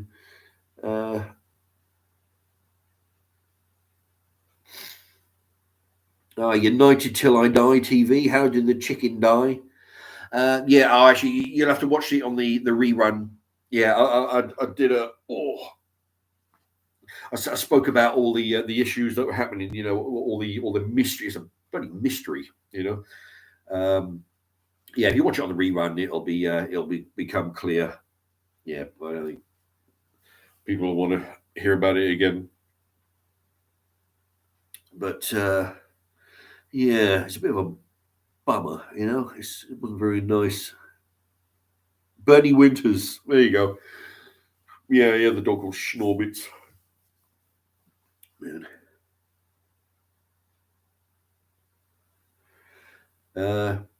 Who was the guy? Actually, I think I remember. Who was the guy who had Spit the Dog? He used to be a regular on Tiz Was. That was a good show with the Phantom Flan Flingers. They were good.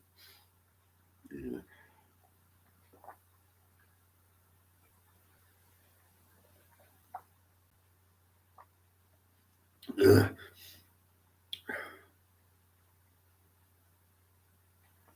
Trying to think of it. Trying to gauge whether I'm feeling the effect of the vodka, which I'm not. I wonder if this is a dud batch. That's the thing. Look at that. I don't know where the level was, but that was a brand new bottle when I started the live stream. Keith Harris and Spit the Dog. No, it wasn't Keith Harris. Although the name Keith Harris rings a bell. That's Barry. Dan Tronic. Bob Carroll G's. That's the one. Bob Carroll G's with Spit the Dog. Billy Fawkes, Only the Neck. Rob Marshall. Hopefully that vodka isn't. Actually, that's a good point. I'll have to double check my. Actually, it's Co-op own brand. Actually, made in UK for Co-op. GB. M60 AOG and Co-op Northern Ireland. Blah de blah. This vodka is suitable for vegans and vegetarians and vegans. Oh, why the fuck I put that on there? Anyway, I think I'm not sure I've ever had Russian, real honest to God Russian vodka. But that's the thing, because I buy the sheep. I am feeling the effect now. I buy the cheap vodka, not the sheep vodka.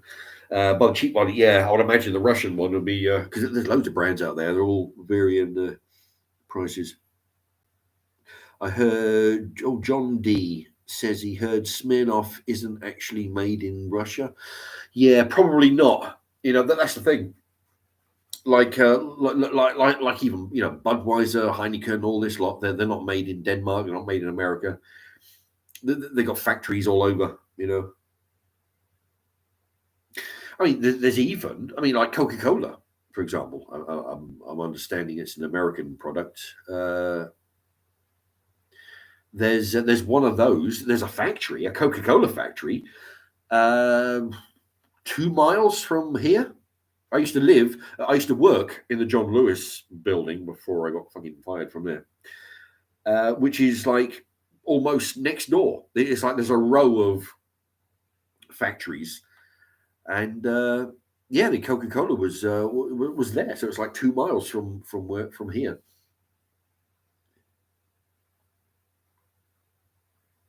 Pete and Dawn, how was work last week? Yeah, not too bad. Not too bad. The first couple of months I was there, it was a bit rough because they're not really big on training. They expect you to read their minds, and know how to work the job. So and then the manager used to have a smart mouth, because you weren't picking the job up quite as fast as he'd expect. He wants you to, even though you're not getting any decent training.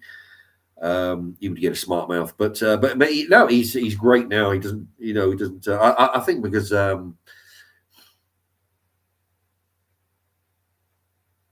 was explaining to somebody in his earshot about how I'm sick and tired of the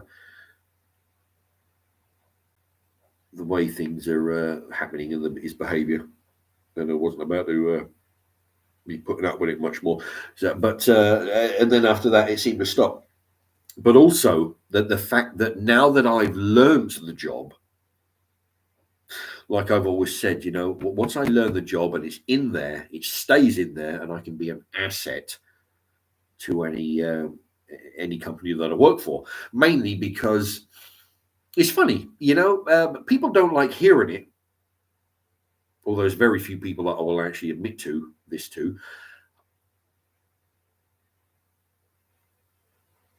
I'm usually, not that I'm sort of like Superman or some kind of fucking brainiac or anything like this, but I'm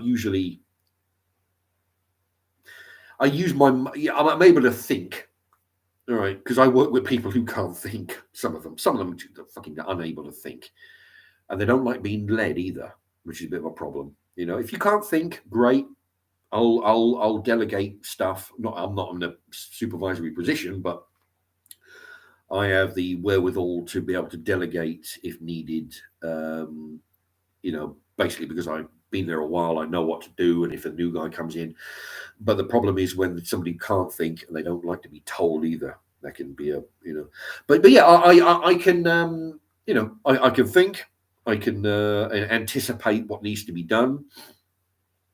Like the analogy of it, the analogy would be, I think, or an example.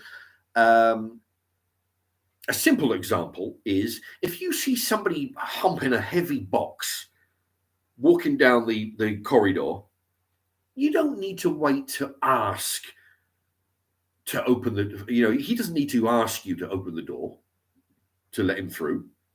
He needs help to get through the door because he's got a heavy box. So you anticipate his needs and you open the door. You don't fucking wait. If you're on a crowded bus, which let me tell you, this fucking winds me up. If you're on a crowded bus and there's some asshole sitting against the aisle, so basically he's taking up 2 seats, and you have to come over and ask him to move over, that's the sign of an idiot who's doing this. If you know the bus is full, don't wait to be asked, just move over. That's a simplistic way of looking at what I'm able to do. I'm able to quite a lot of the time I can be an asset because I know what is the next step. If I know that this needs to be done to help this guy on the truck do his job, which means he can get done faster, which means it makes space for me to be able to utilize stuff. Anyway, but yeah, so because of that, it's actually not a bad job. It's not overly exciting a lot of the times, but I must admit I don't actually get it. It's not exactly. It's not what you might call repetitive, although we do the same things pretty much every day. But it's not like when I was working at Plaisu, working on the molding machines, making milk bottles. It's like every single day was the same. And if somebody asks you a question, have you changed the role? Honestly, I would be thinking, well, I've changed the roll, the plastic sheeting to, but I honestly couldn't tell you if it was an hour ago or if it was yesterday. Because every day is on. But this is not quite as bad, There's a lot of variation, plus the fact that I only work 5 hours a day, which is really good because, of course, I finished the mortgage. See, that's an advantage I've acquired as well. I finished the mortgage. I saved up some money as a safety net in case I get fired again, like I occasionally do, or I crack another bone in my foot, or crack another bone.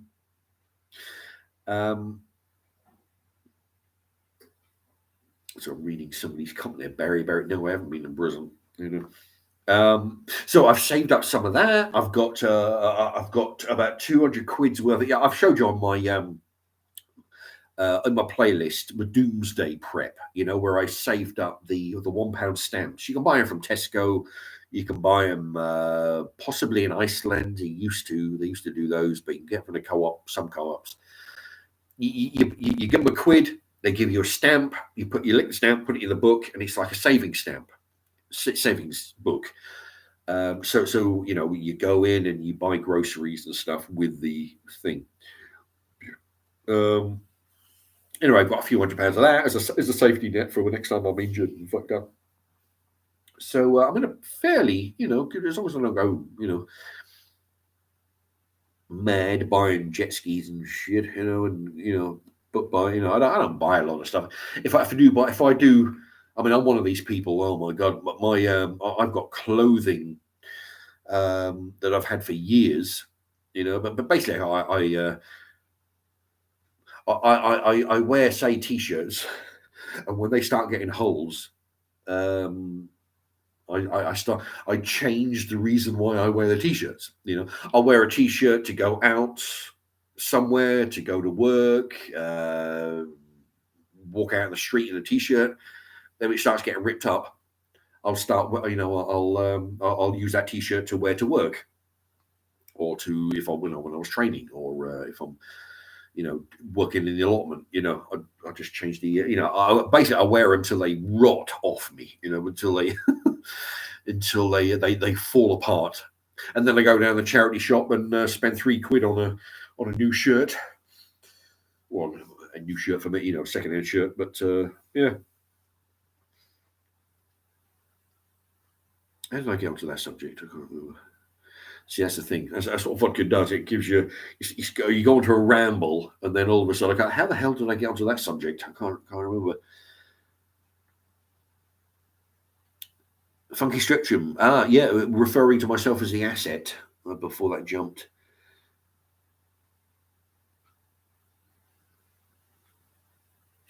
Actually, let me.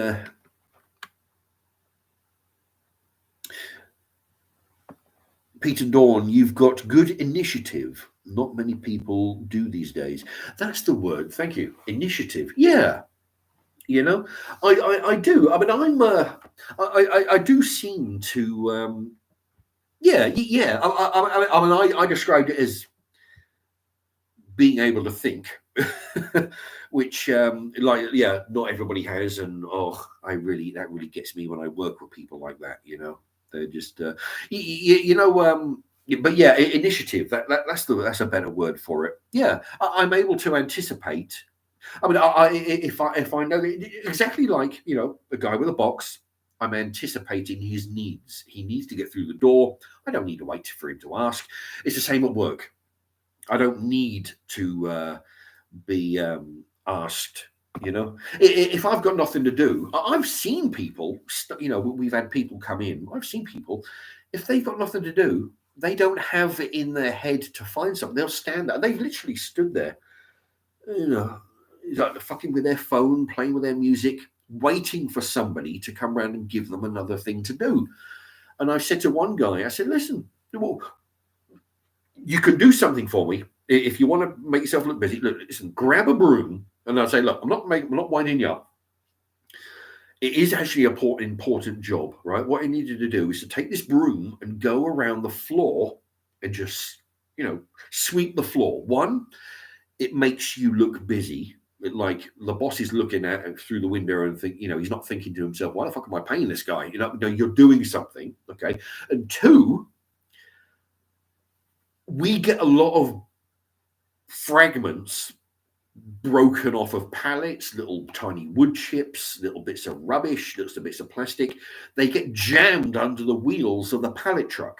You ever try pulling a pallet truck with fucking half a ton of weight on it, or something, a few hundred kilos of weight on it, right? And then a bit of wood gets jammed under the wheel. It comes to a grinding halt. It's hell. So so I mean, I do that. I fuck off 10 minutes before my end of the shift. I'll run around with a broom and but no, some people don't think of that. Some people just won't be there. Like, somebody come and tell me what to do because I'm fucking useless. No. And that was one of my early lessons when I first started working.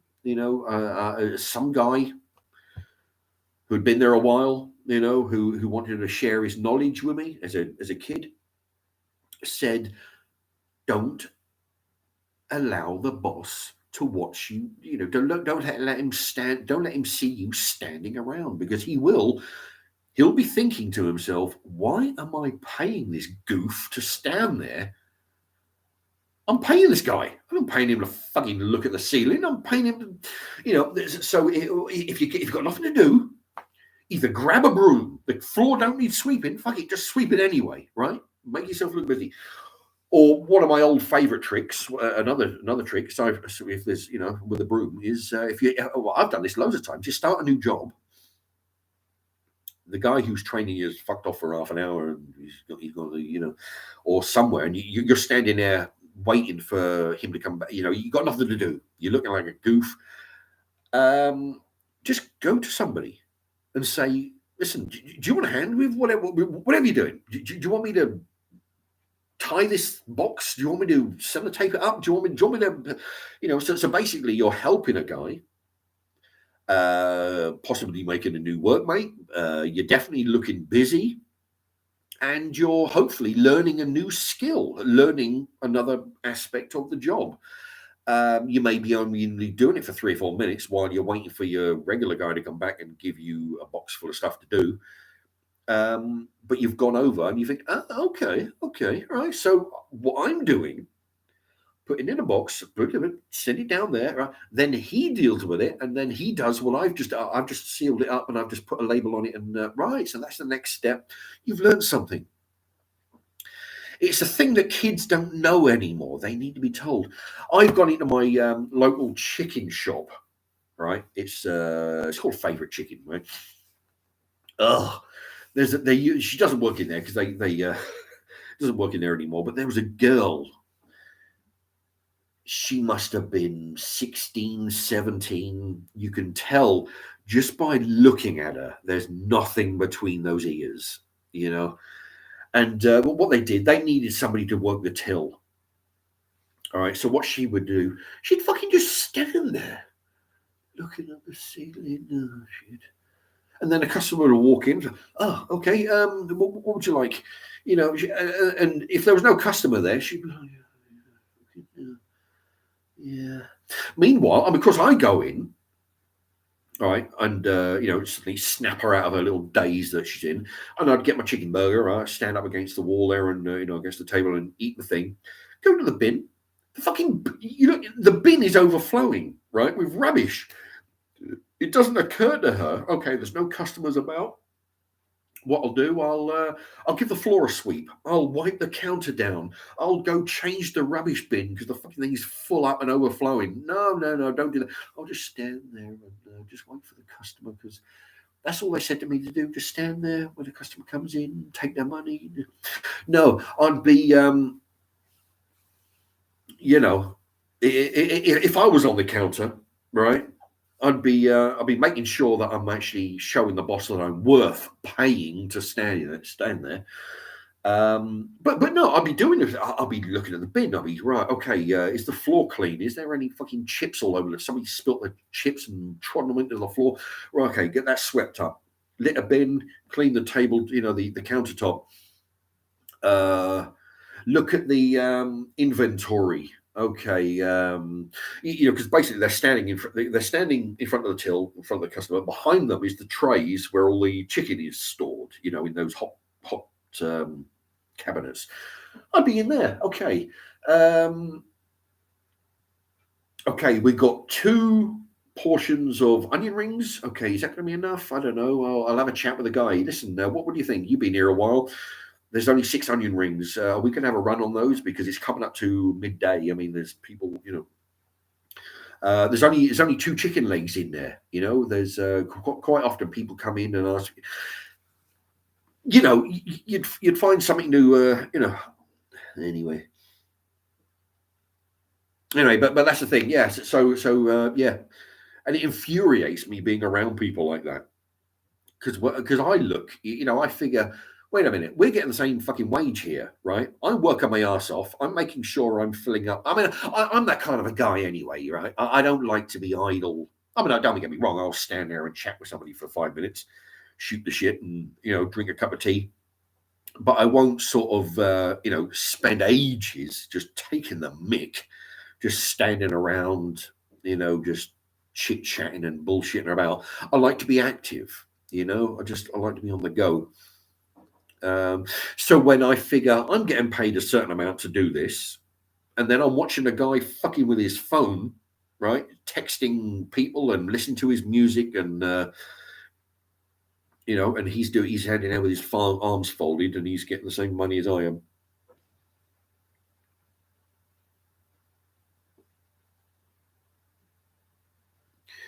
Okay, a lot of people. Oh fuck! A lot of people talking amongst themselves. Barry. Oh oh man. Oh, tell you, this vodka is starting to hit me now. My eyes are definitely. I've got to get closer and closer to the message board. Barry talking about prostitutes. No prostitutes, Mark. I don't know. Is that in connection with another message up high? I don't know prostitute. Well, I don't know. I mean, there's no prostitutes. I would imagine there's some around Milton Keynes. I would imagine, but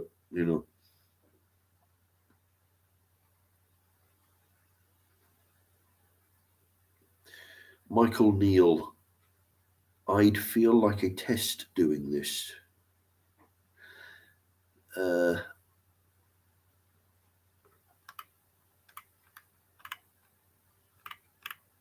Okay. Oh, Greg Hymus is in the house. It's called Jam. It's called Jam. That's the thing. Trying to figure out who's talking to who and who's talking to me.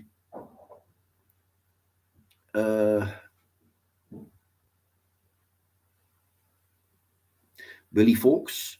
Cheese moments. Now, there is a thing I miss. Cheese moments. I must admit, I do like. I like to. I've been when I was making sandwiches quite regular for the channel. I was experimenting with different cheeses, and I got a taste for sort of mature cheddar.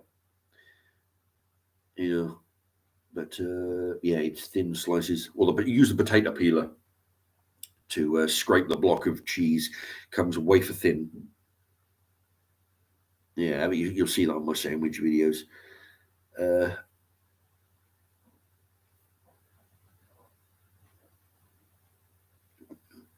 Young offenders talking about toast toppers.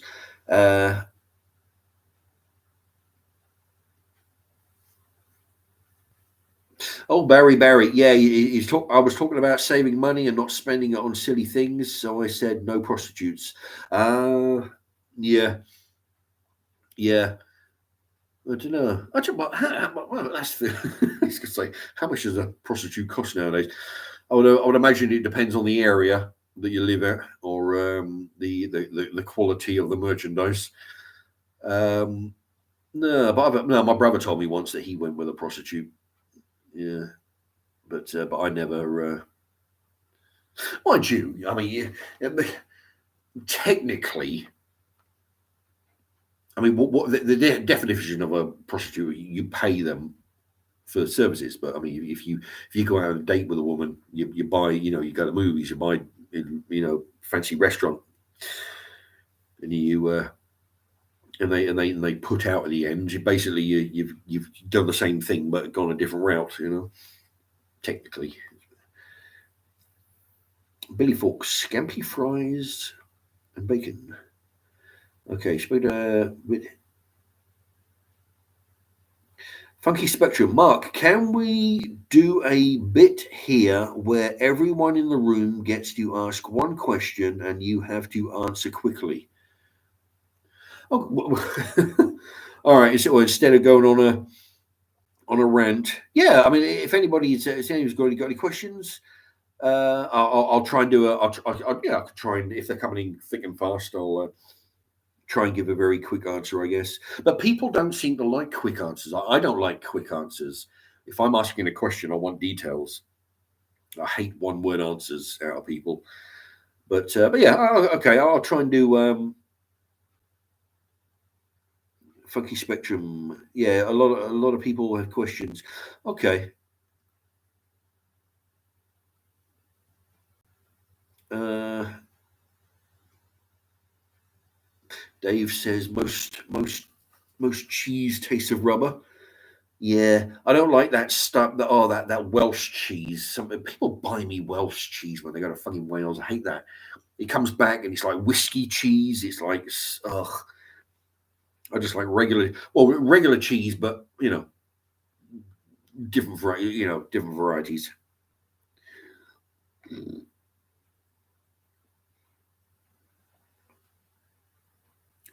Not many names left. Extra mature is his favorite. Well, say his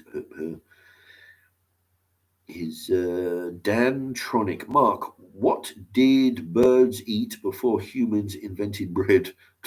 Shit.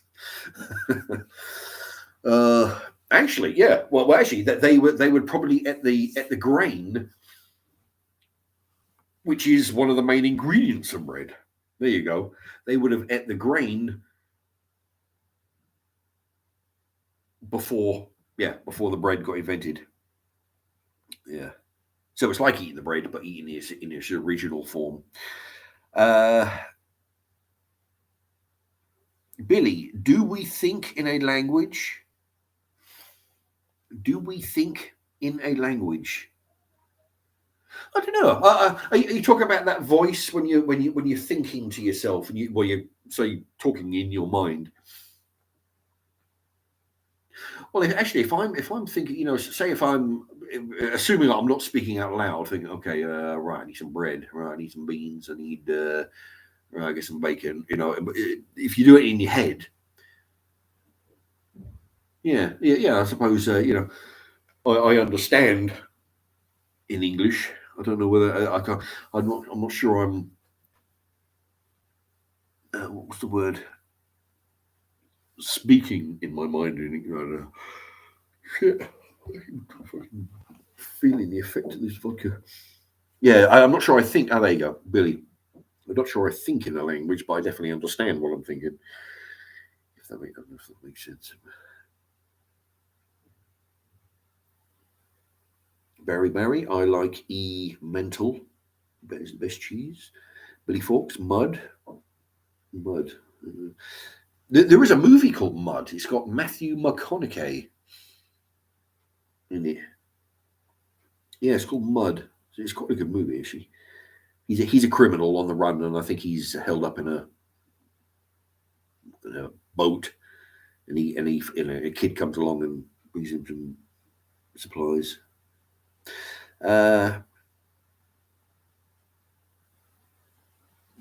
Barry, where was he gone? Dave says bread is bad for birds, swells in their stomachs. Dantronic component parts of bread. Yeah. So they'll eat the components.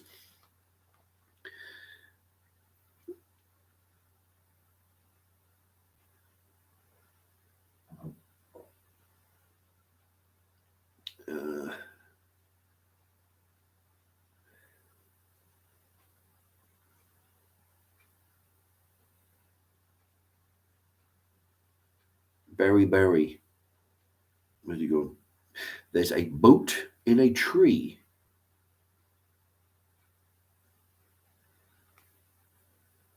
There's a boat in a tree.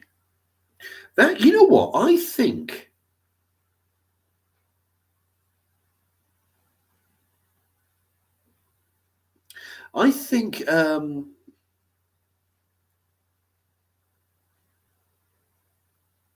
fuck me, what's his name? There's a German filmmaker, Herzog. Somebody remind me, Herzog. He's been in a few movies like the Reaper. Was it Tom Cruise? He's been in a few. He makes documentaries and makes films. I'm sure he made a movie, and they're going down the Amazon or something, and there's a boat up in the tree. Noah's Ark. No. Wern, thank you. Funky Spectrum, Werner Herzog. Yeah, I tell you, I like that guy. I like watching his films. Oh, some of them are like really, really incredibly, really good. Yeah, Werner Herzog. That's Funky Spectrum. Thank you, Dave. Yeah, and Barry all got that all right, all correct. Yeah, I'm trying to think. There's one with the Spanish conquistadors, and they're going through the jungle, dragging a cannon, and that crazy whitehead guy. He's done a few films with him. And then the one where the ship going into the jungle, and they get the boat. They're trying to drag a boat up a steep hill to get it over the other side. I can't think of that name, but yeah, he's done some really good films. A lot of good documentaries as well. He filmed a suicidal penguin once. Like the penguins will walk in a big group across the ice, and they'll go for miles and miles and miles across the ice over that way. There'll be one penguin walking the opposite direction. And he was talking to one of the wildlife professionals. He said, "Listen, even if we grab that penguin and run him over to go with the other, he'll just turn around and keep on walking the opposite direction." As if he's like suicidal or something. Apparently that happens.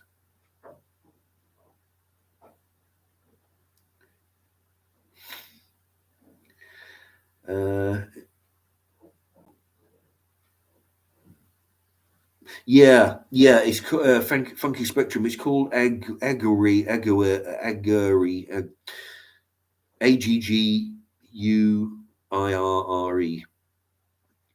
with Klaus Kinski. Yeah, apparently he's got a daughter, famous daughter, Natasha Kinski. Apparently she's an actress. I think I recognise her, but there you go. Funky Spectrum. The boat is in Fitzcarraldo. That's it. Fitzcarraldo is funny because in the movie, that's not his name. That's how the jungle fuckers, the jungle people, that's how they pronounce his name, because they can't pronounce his name, so that's how they pronounce it, Fitzcarraldo. Dragging a boat up that mountain, and that was a real boat. You try to do that nowadays. No. It'll be all bullshit special effects, cardboard boat. No, this was a real boat. I mean, they made it as light as possible, of course, to try and get it, but it was a real boat. And then it was a real when it's crashing down the rapids, bang, bang, bang, left, right into the mountains as it's going. As it's out of control going down the rapids. That was the real boat, apparently. People were on it doing some filming. They got messed up pretty good, cuts and bruises, and messed up good.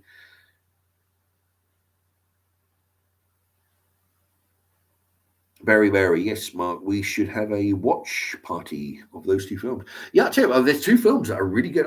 Watching his stuff in general, Warner Herzog, he's a very good filmmaker.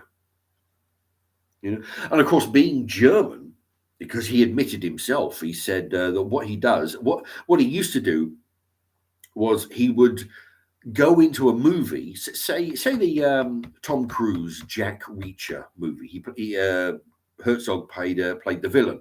He was a character who he got frostbite in his fingers because he was in a prison camp and he got frostbite. So to get away from work duty, he chewed off all his fingers because that's how what a badass he is. But yeah, he pulls off a good villain, which Germans are pretty good at doing that. For some reason they if you need a villain, Germans and English do quite good villains in movies, foreign movies, but Germans especially is probably the accent.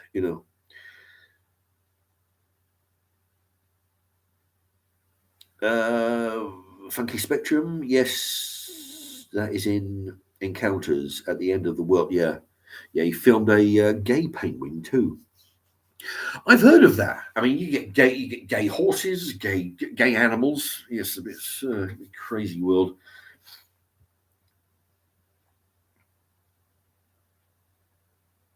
Barry, yeah, the penguin disturbed him for a long time. Yeah, it's yeah. I mean, that's the thing. If an animal, for whatever reason, the animal, the penguin, could have had a brain malfunction. He could have been suicidal, for all we know. I mean, fuck it, you know. Um, we just figured, right, I want to end it all. He knows where the water is. He knows where the feeding ground is, but he's going to go the opposite way because he just had enough. Uh, you never know. But yeah, I mean, it's interesting as all hell, where one single penguin will go. And the guy said, yeah, even if we grab it, put it over there, it'll just turn around.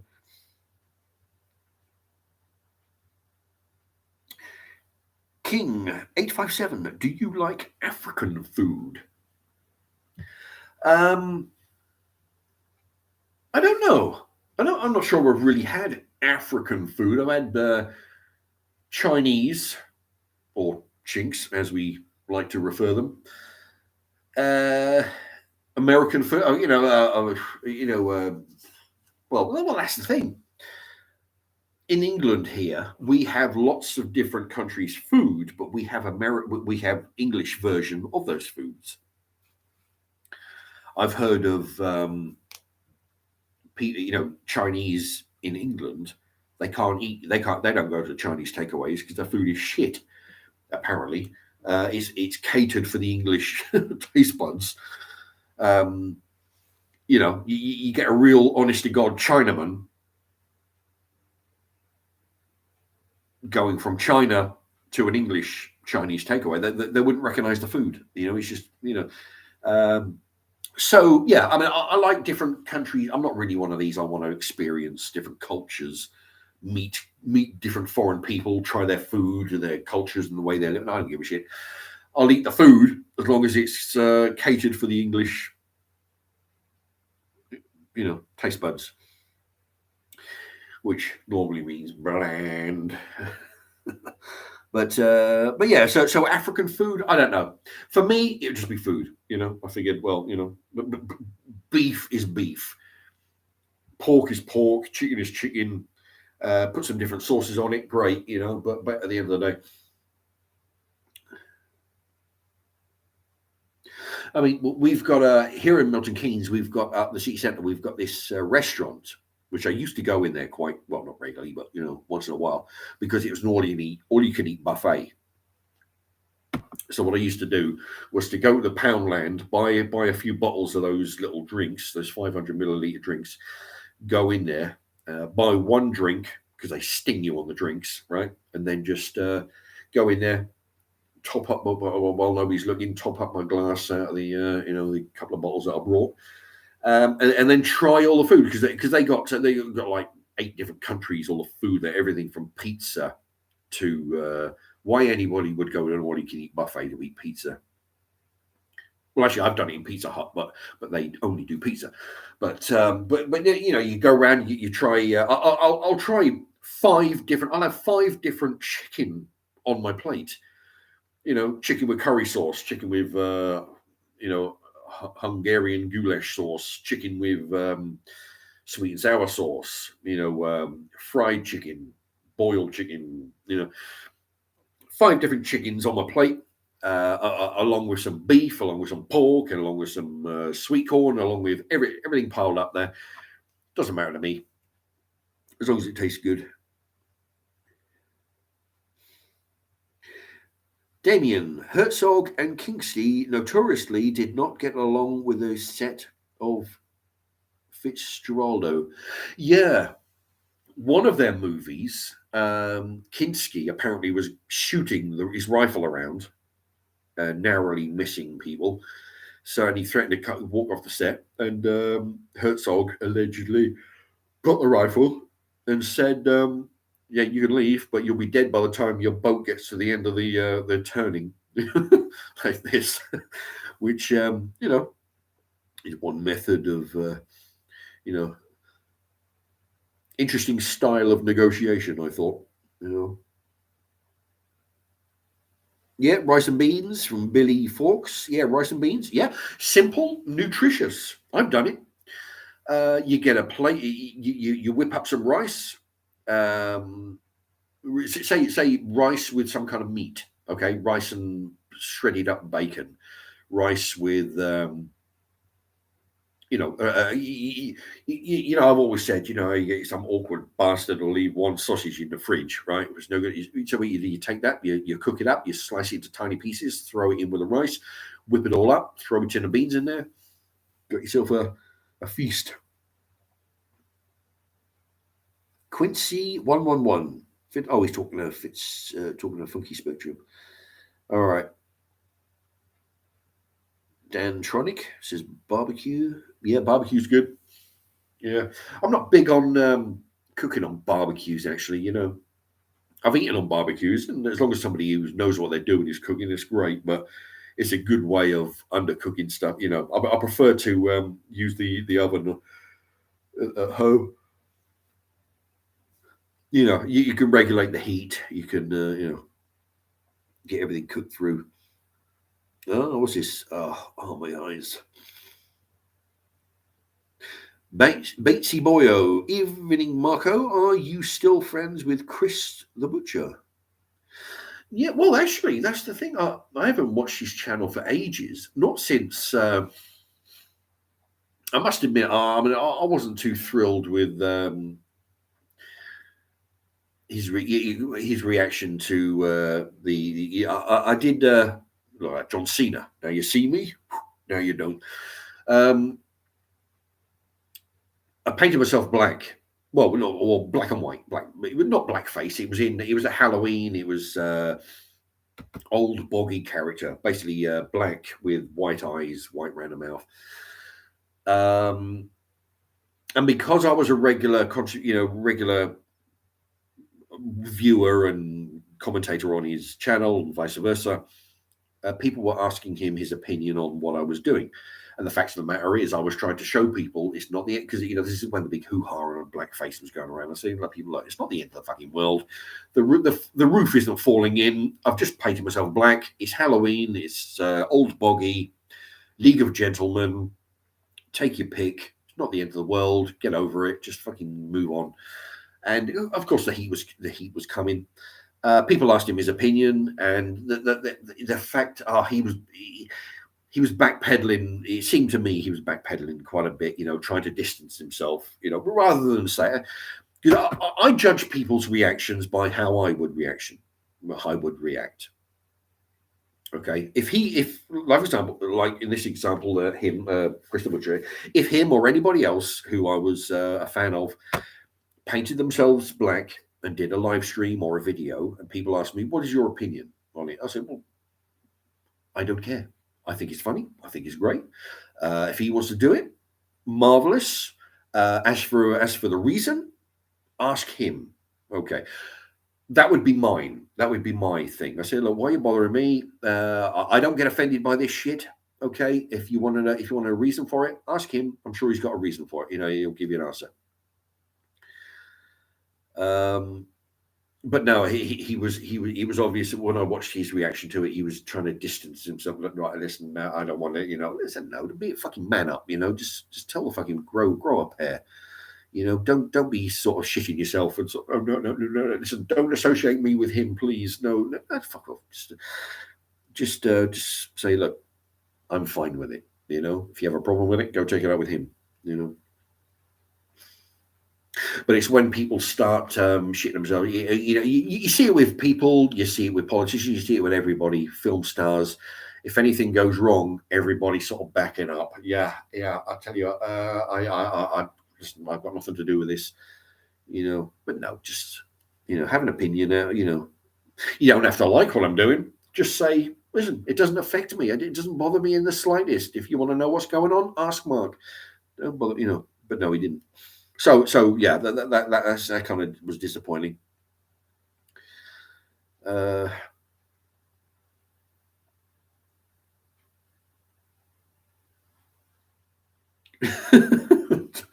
Dan Tronick says the indigenous people offered to murder Kingsley.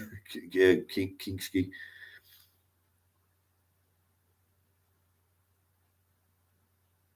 Funky Spectrum, Quincy.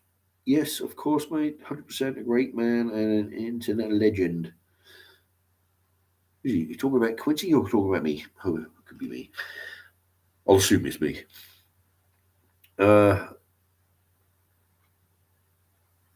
Billy Fawkes, Chris the Butcher. I heard of him, I think, from Blue Van Man. Yeah, I mean, Chris the Butcher has done some really good stuff. I mean, we've actually done a lot of the same sort of stuff. I mean, sometimes coincidentally, we'll do the same thing in the same couple of days, but different ways. You know, he goes for more.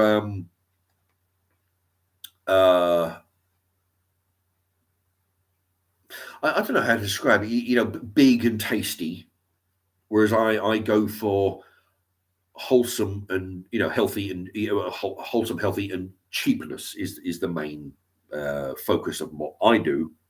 Whereas he will make it a bit more flamboyant, a bit more,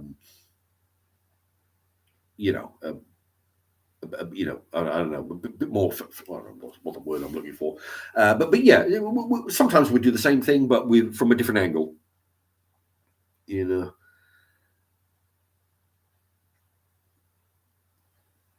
Oh, Barry ate a goat's head once. Not much eating on them. You know. Yeah, I had goat ribs once. I didn't know. I thought I went in. That was a big mistake. Going in some Afghani butcher, right?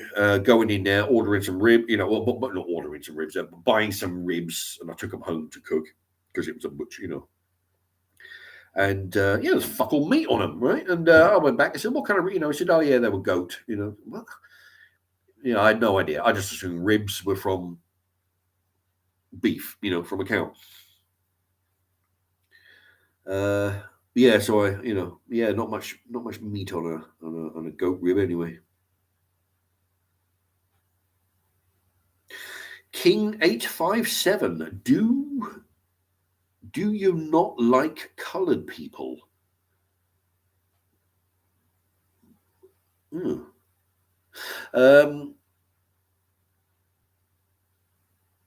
Actually, I'm curious to why you'd think that I would not. Do I like colored people? By colored, you mean black? If so, it really depends on the person. You see what I'm not. See, this is where you get into the trouble with employers, where if you have an argument with a guy, if you have an argument with a white person, you're just having an argument. If you're having an argument with a black person, it's racial. Yeah, so. But no, for me, I mean, I've tried to explain, whereas, I've tried to explain to managers where I've had, altercations with somebody. I said, no, it's not because he's black, it's because he's a fucking asshole. That's why we're having a problem. He just happens to be black. So yeah, no, it just depends on the people. I mean, I'm friendly with the well, one person outside of work who's black. I work with oh Christ, I tell you, 1, 2, 3. Well, there's 4 black people at work. Funny enough, I mean, I get on fairly well, except for most of them. I say fairly well. I'll have a conversation with some, except for one, but yeah, trouble is they're all because they're all speaking their foreign whatever the fuck language, African language. They're all in their little group doing half a day's work over there, and they're all chatting away. I'm left on my own because I'm the only pretty much the only white person there. You got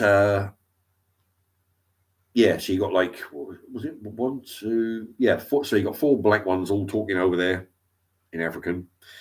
You got a couple of Greeks, when they're together, they're all talking Greek. We got sort of I don't know what he is, Indian supervisor. He's not so bad. He's we don't often chat because we're sort of working, but he'll be on the phone talking, in another language. So basically, I'm on my own there. Yeah. Anyway, I digress. But yeah, it all depends on the person.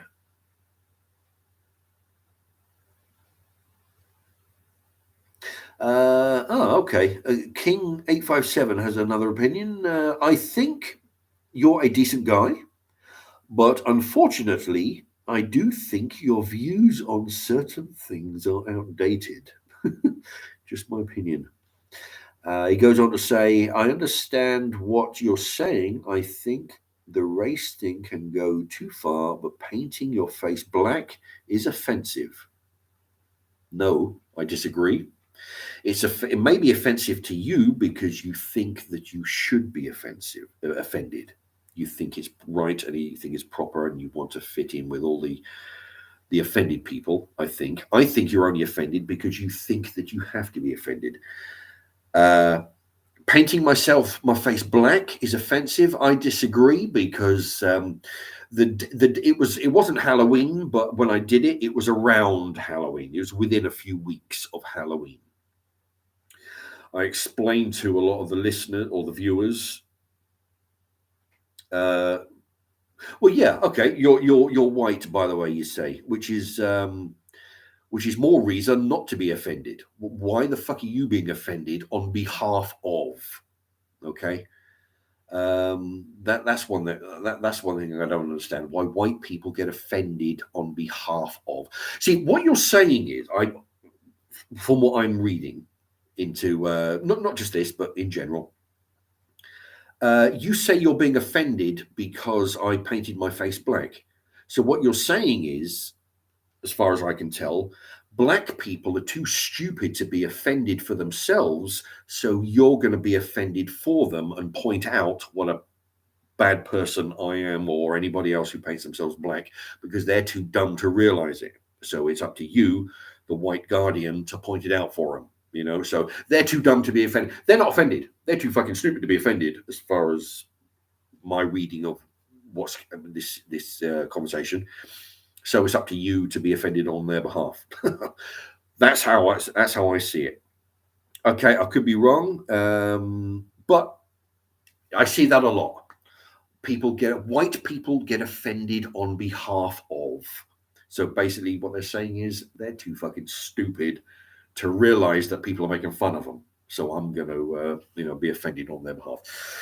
But no, it was what it was. It was Halloween, or very close to Halloween, and I explained to the viewers that it was a Halloween face painting thing.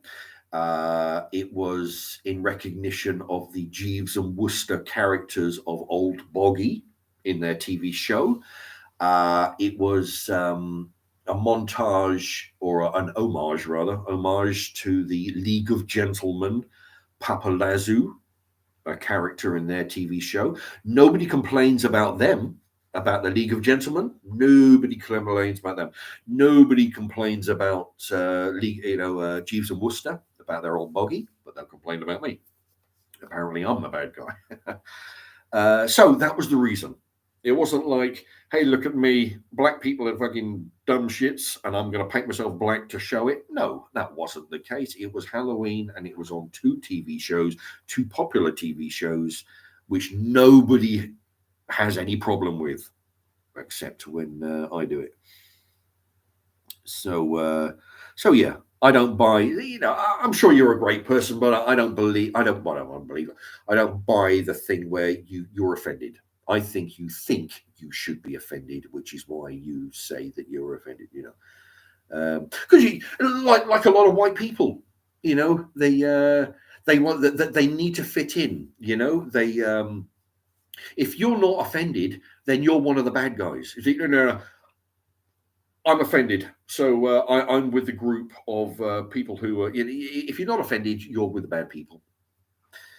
So you know, what they call them, professional victims or professional.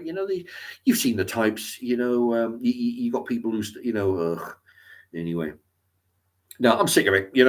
I'm things that I mean, I get fucking pissed off with a lot of things that people do. Let me tell you, but painting your face black. What if I was to paint myself fucking green? Okay. What about the are you offended by somebody painting their face green, like the witch in the Wizard of Oz, the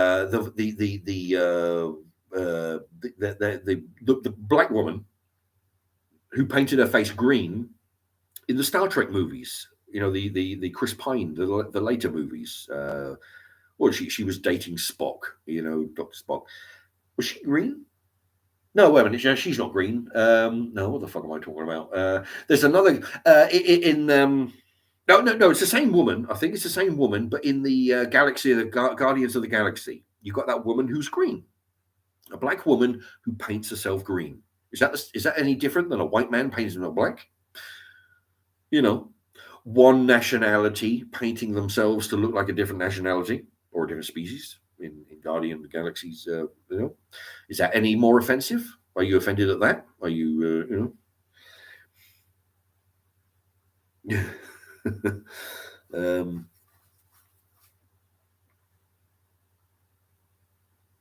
Dave, well said, Dave. Yeah, I mean, some people, I mean, that has been a big problem nowadays. But people are just professional fucking being offended at shit. Um, yeah, I suppose it's the way. It's like when there are rioters. I've done this analogy before, where you've got your rioters. If you're not in the street throwing bricks, the other rioters will think that you're the enemy and they'll start on you. But if you are throwing bricks and throwing bins through windows, the other rioters will leave you alone because you're one of them. Okay, if you don't go along with the crowd, you're not with them. You're an enemy. Same thing with politically correct. If you're not offended, or if you're not offended at stuff, then you're one of them. You're one of the bad people. Anyway, I'm going to get off to a different subject now.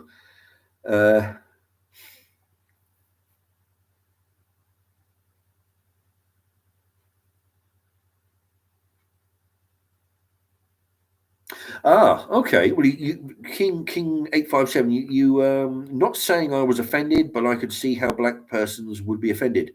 Um,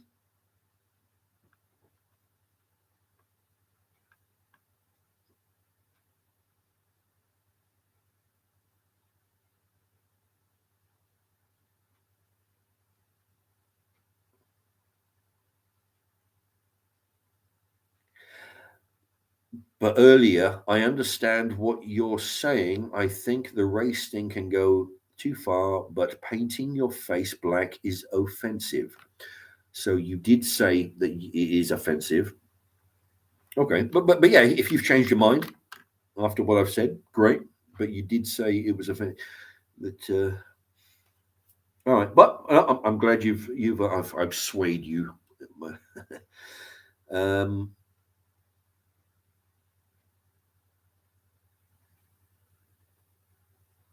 you get King Green. Come on, you know what you was doing. Yeah, I was doing a Halloween face painting thing.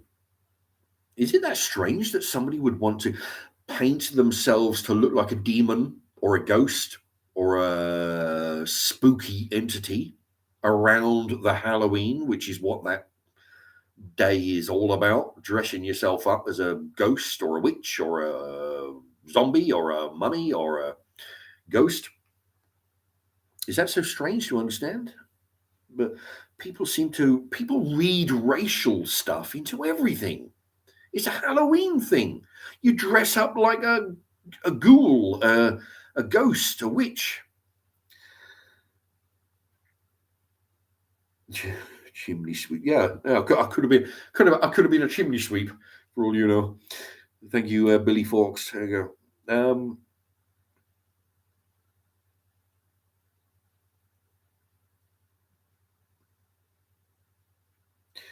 So many up here in Glasgow. Billy Fawkes. They were so many up here in Glasgow, and their face was black. Billy Fawkes, well said. Thank you very much. Yeah, you know, but no, it's the same. Well, oh yeah, all right. Yeah, no, I'm just saying about the Guardians of the Galaxy.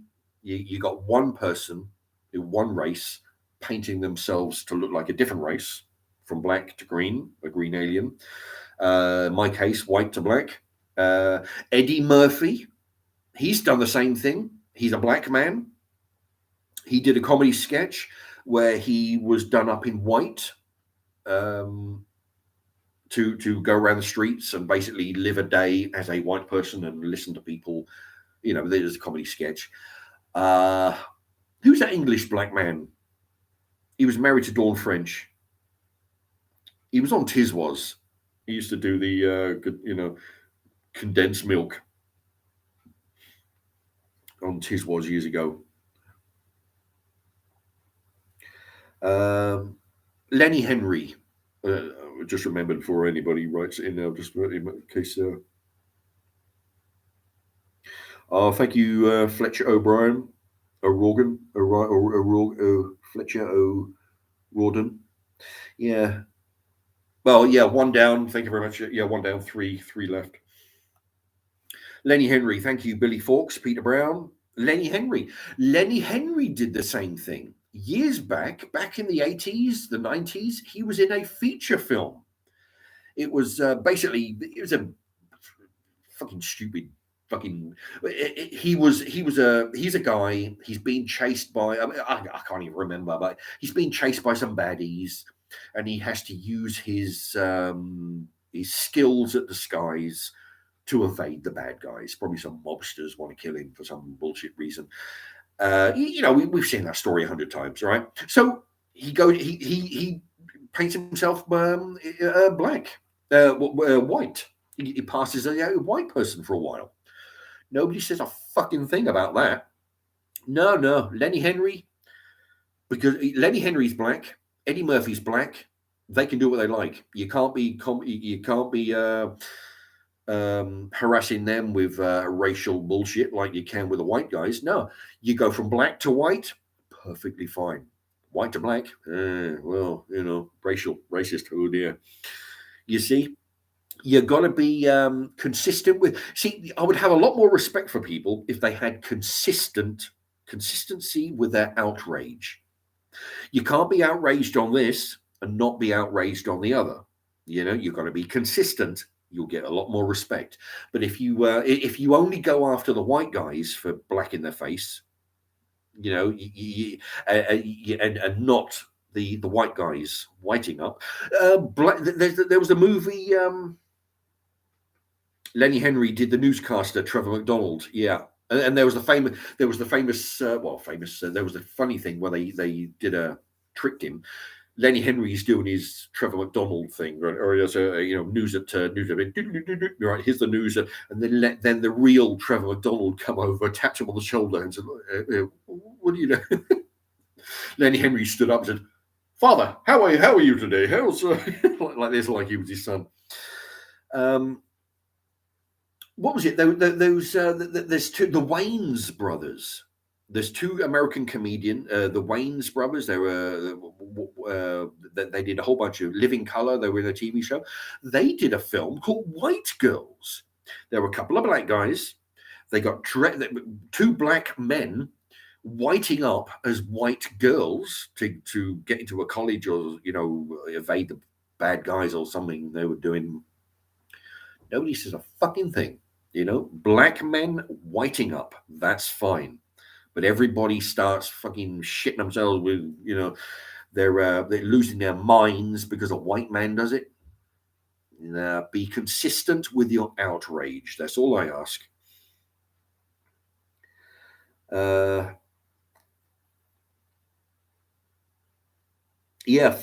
Fletcher O'Riordan. People nowadays can be quite two-faced and oftentimes follow the crowd, as it were. Yep, indeed. Just be yourself and embrace it. We are who we are. Yeah, like the song. I am what I am. What the hell? Fucking was it? I am what I. Yeah, basically it was to do with the gays. I think. I am what I am. What I am needs no excuses. Um, I bang my own drum. Sometimes the ace, sometimes the deuces. There's card reference, poker reference. Yeah, just be yourself. Unfortunately, be yourself can get because of the assholes we have running around. It could be a case like in my case. You can lose your job sometimes.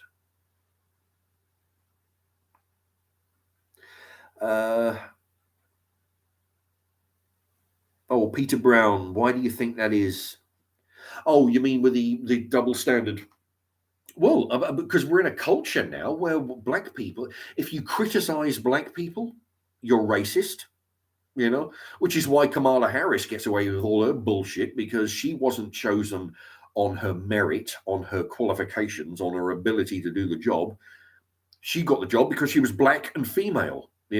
Which now that they're trying to get a judge appointed, mainly because there's no qualifications, just because they're black.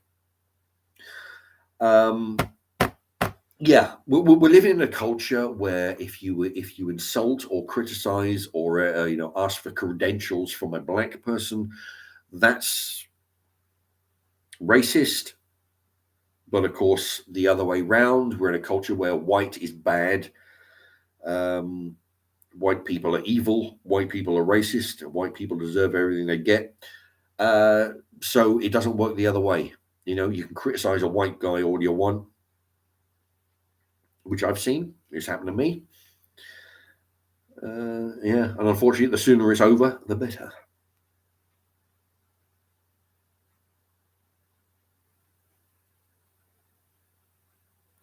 Back off you. Yeah, Billy Fawkes. Yeah, good point there. Most people nowadays are two-faced.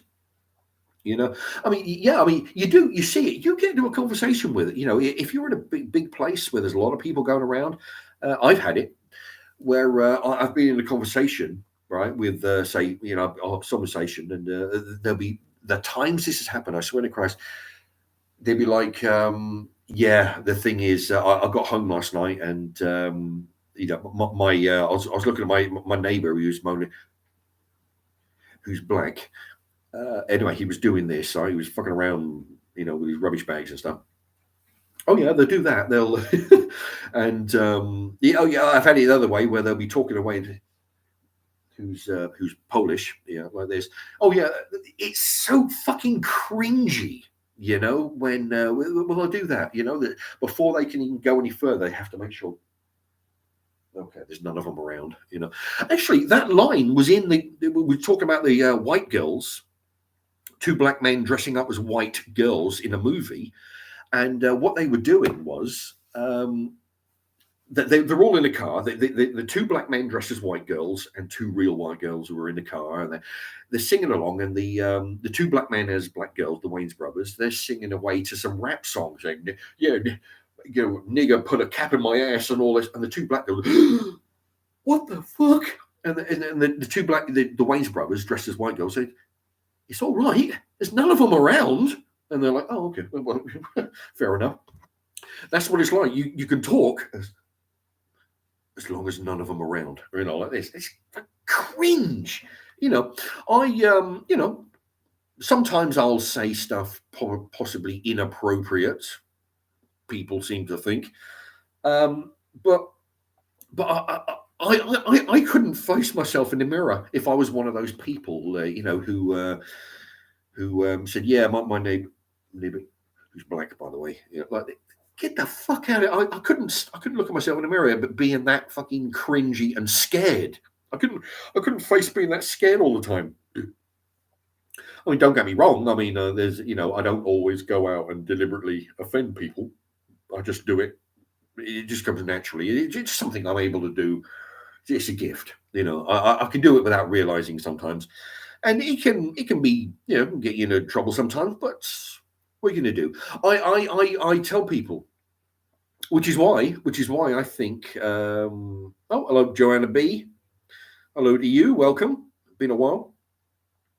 You know, which is what I think people sometimes write to me and say this, that they appreciate the unfiltered, non-PC views that I have.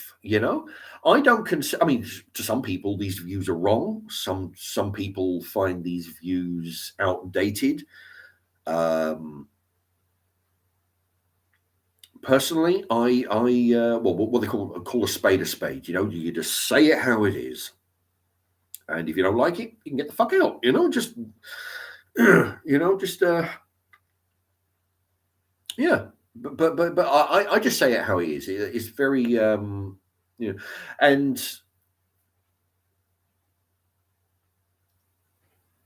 actually, I've just had a flashback of when I was having a talk with somebody, and there was this woman who came out of the office. I was just talking to somebody on the reception desk, and this woman come out and she walked past us and get to the canteen to get a cup of tea out of the machine. And I said to the woman I was having a conversation with, I said, Christ, she looks like an extra from the fucking Planet of the Apes. She was ugly as sin, this black woman, and I described her as being an extra she could be an extra on the Planet of the Apes. The reaction I got from this woman was like, Jesus, I can't believe you just said that. But to me, I wouldn't say it's the woman's face. I'm not psychotic, but it was just something, it was just an observation that was true.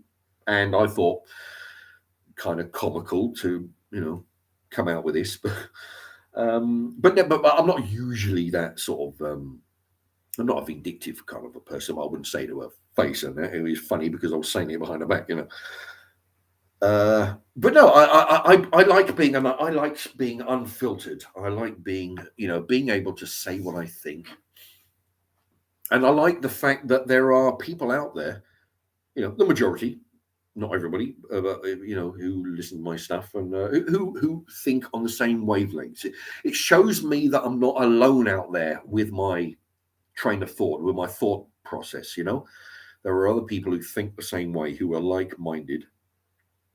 But for one reason or another, they're either too intimidated, too scared, they're not in a position, they're just not that forward, outgoing, or not that I'm really outgoing much, but they're not in a position to be able to voice their opinion, which is hopefully why they like what I'm doing, which I'll speak for them. I'll say the things that other people are not able, or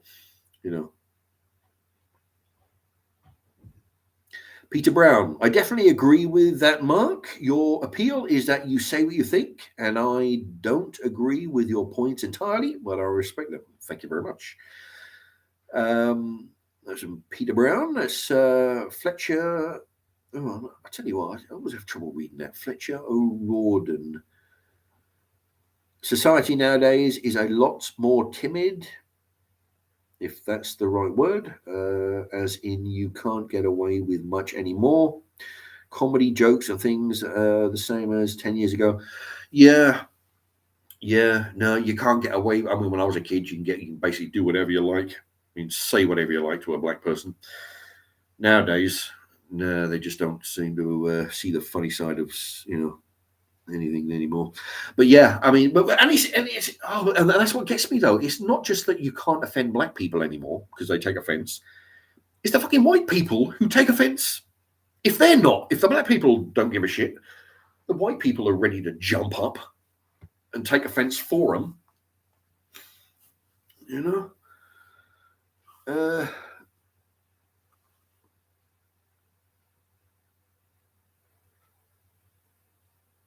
Shouldn't be fair. Billy Fawkes. It is so stupid. I do not care what skin you have. It could be jobby face. I'm not sure what jobby face is. White, black, yellow, red, blue, green, orange. Who cares? I do not.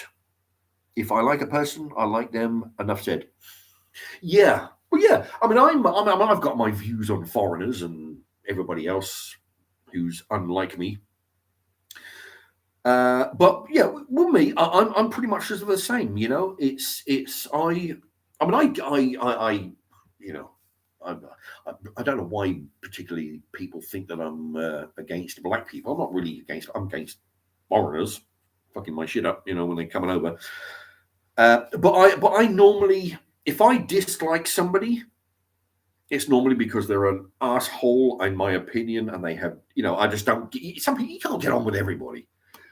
Trouble is, if you don't get on with a black person, it's because it's racist. So but no, at work, I get on with the majority of black people at work. I say get on with.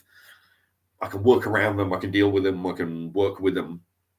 But there are certain people who I am able to talk with more and have a social conversation with more than I have with others.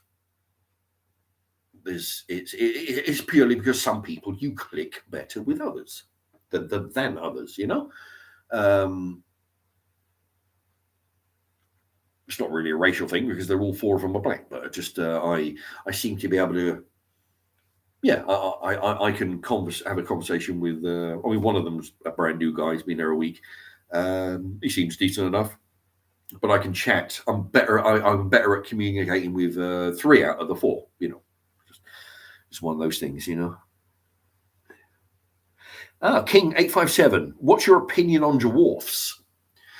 Yeah, well, it's funny. Well, one in particular.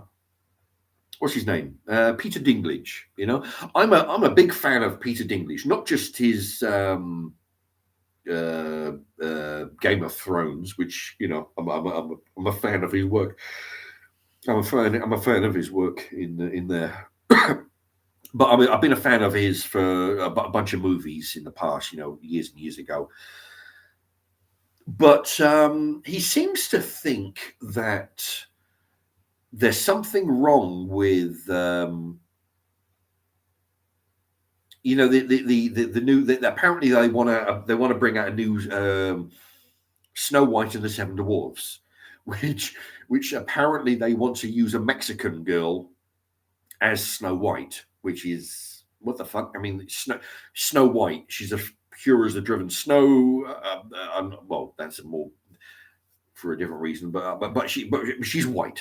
Okay, she always has been, But now they want to turn into a Latino kind of, and then he, Dinklage has a problem with that. Well, no, he doesn't have a problem with that. He doesn't have a problem with swapping the race out. But he does have a problem with people, dwarf people being used as dwarf characters in a Snow White and the Seven Dwarfs fucking movie. He seems to think it's demeaning and, all this other shit that they come out with. So, but what he's basically doing is he's made it big. All right. He's he's got more money than God. With this Game of Thrones business. He's been acting for years. He's got a lot of films under his belt. Some of them have been, I mean, he was in the movie called Elf, for fuck's sake, I mean, he did a really good character in that movie. His character was not, well, his character was his character because the character was a dwarf, and of course the actor as well, which made made his scenes funny because he was a big businessman. He was a troubleshooter. He comes in and he sorts stuff out. He comes in, he says, right, do this, do this, do this, and this is how I'm going to fix your company because your company's going down the drain. I'm going to fix it. Right? He was a troubleshooter. The fact that he was only like 2 foot high, 3 foot high, he was part of the, because you'd expect somebody big and powerful looking, but he was a little dwarf. So what he's doing is he's made a big career basically playing dwarves. I mean, in Game of Thrones, he plays a dwarf. For fuck's sake, he doesn't. He plays a dwarf playing a dwarf. So what he's doing is he's made a career. He's made a boatload of money. He's advanced the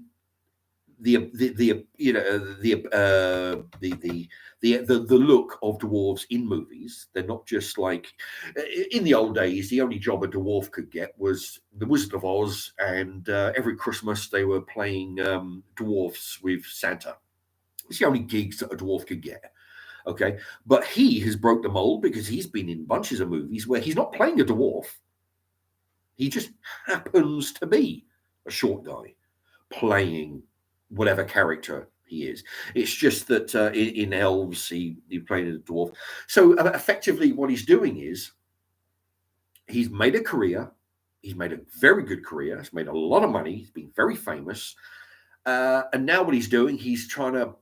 He's gone as high up the ladder as he's able to go at the particular moment. Now he's pulling the ladder up. So everybody behind him is all buggered now. They can't follow his example. They can't they can't be in movies where the fucking name of it is in the title, Snow White and the Seven Dwarfs. Now it's politically correct. It's insulting that you have dwarves playing dwarves in a movie that is entitled Seven Dwarves.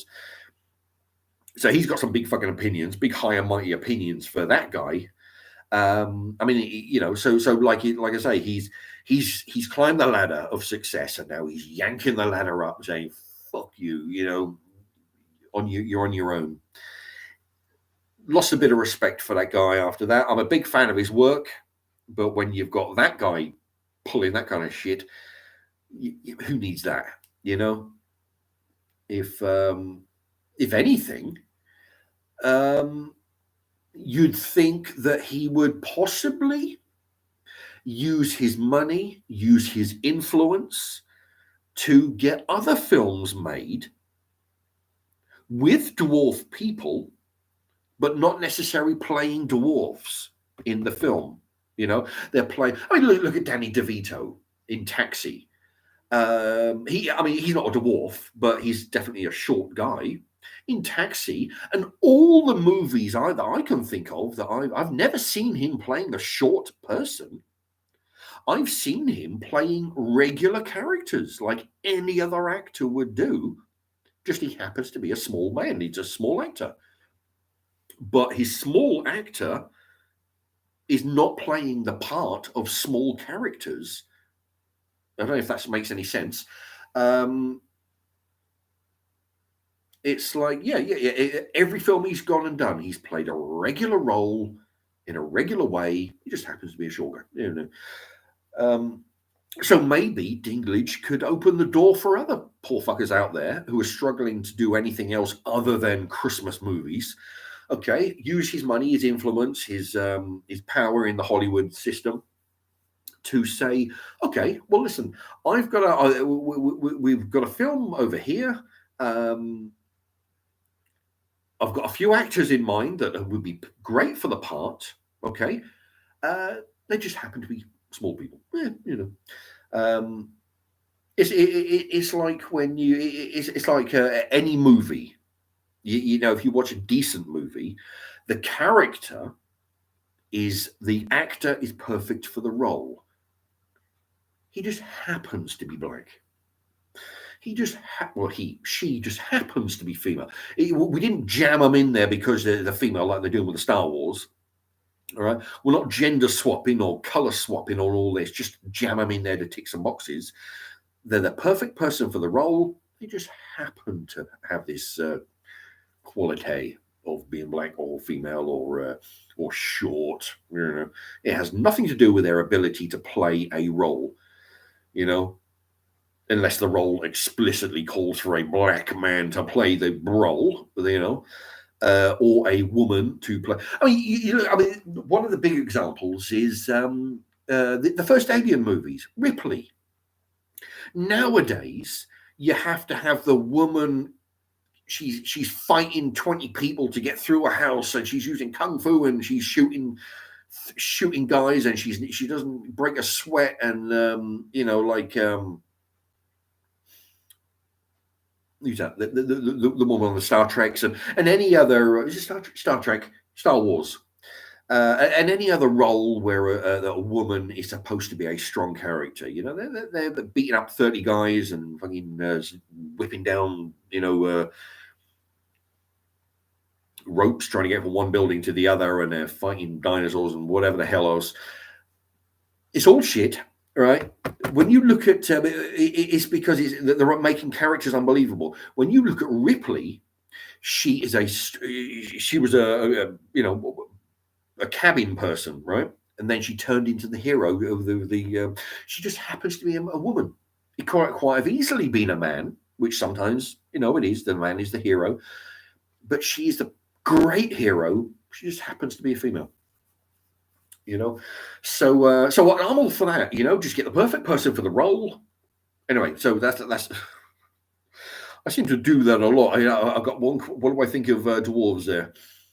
There you go. There's a 15-minute, 20-minute rant on that.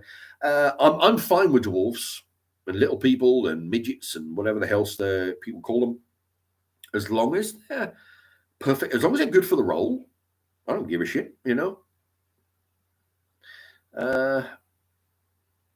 you can tell. I mean, I haven't watched the later Star Wars movies, but I mean, I've watched snippets, and I'm not going to spend my money but I've seen when you take a character like whatever that girl's name is, all right, she's a whiz at everything. She's been in the Millennium. I saw her flying the Millennium Falcon. She was in there for 2 minutes. She was flying that around.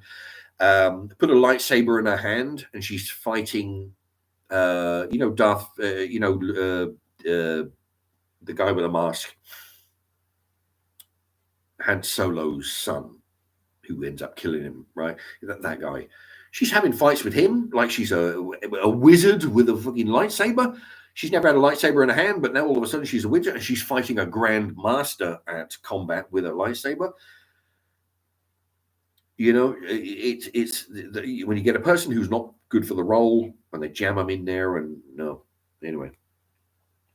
Anyway, look, it's coming up on 3 hours. Oh, look at that. It's just gone 10. I figured I was only going to do about an hour and a half. That's the thing. I tell you, I can't believe I've got quite a bunch of people watching. Anybody not hit the thumbs up, by all means. Let me tell you. Listen, stay there. I'm gonna be careful. I'm gonna blow my nose. Oh, my knees. Ugh.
All right.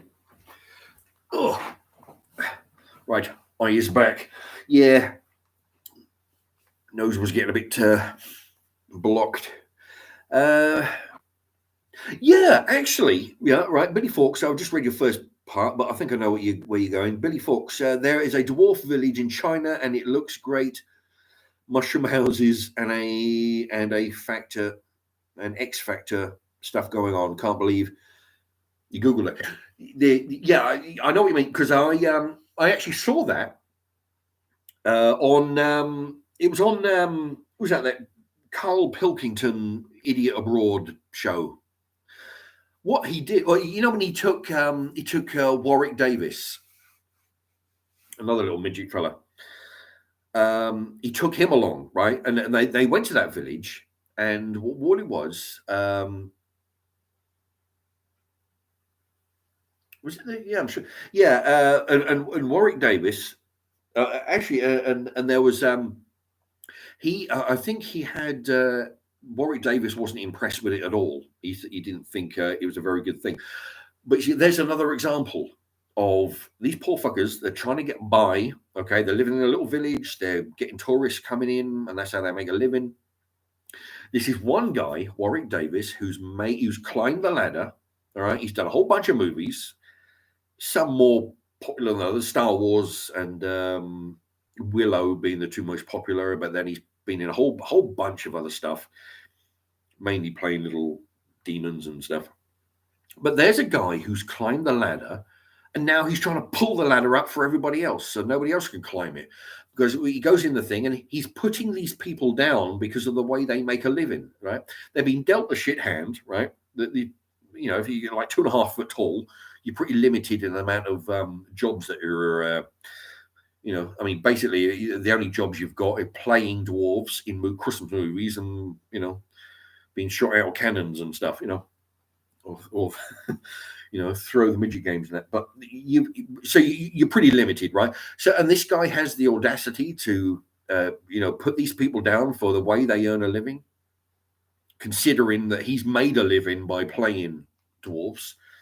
So there's another one, fucking Warwick Davis. I was a big fan of his, but it's he's got some outlandish comments regarding other poor fuckers who are not quite as fortunate as he is.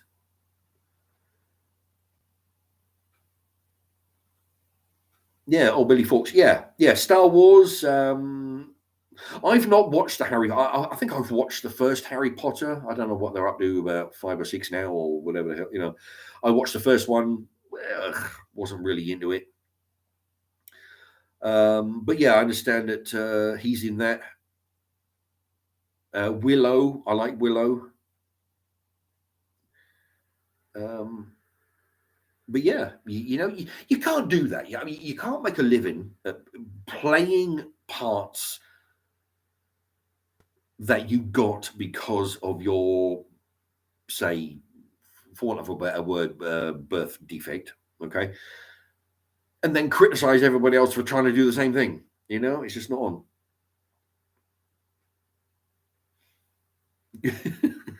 Billy Fox's Rent-A-Kid service would make them a fortune. Yeah. Actually, there was what was it? That one with Warwick Davis, Life's Too Short. When he's doing that agency, he's in a work agency trying to get little midget fellas some acting work, and he's got that dozy receptionist, that blonde one, thick as shit. And she was talking once about, how in the show, how, what jobs little midgets can have. And she was going, chimney sweep. And that's about their lot, acting as midgets in Christmas movies and chimney sweeps. That's all they have, Yeah. Because I mean, if we still had coal fires, it would be legal. I mean, because you can't send kids up there anymore. So there's you got a kid. He's earning a living, right? And all of a sudden, the government come along and say, no, we can't be sending you up there. No, you got to wait a few years. By the time he gets old enough to be able to do the job, because he's legally of age, he's too bloody big, right? So that's not able to earn a living as a kid anymore. So, but now, if we still had chimneys, you could send a 30-year-old midget fella up there, who, by the way, would probably know how to do a damn good day's work anyway, because he's not, because you get a kid to do anything, they haven't got a clue. You get a 30-year-old up there, he's you're pretty sure he's going to be doing a good job, because I mean he's probably got work experience, he's got life experience, he knows how to earn a paycheck, not like a kid with some, I don't know what to do, Anyway.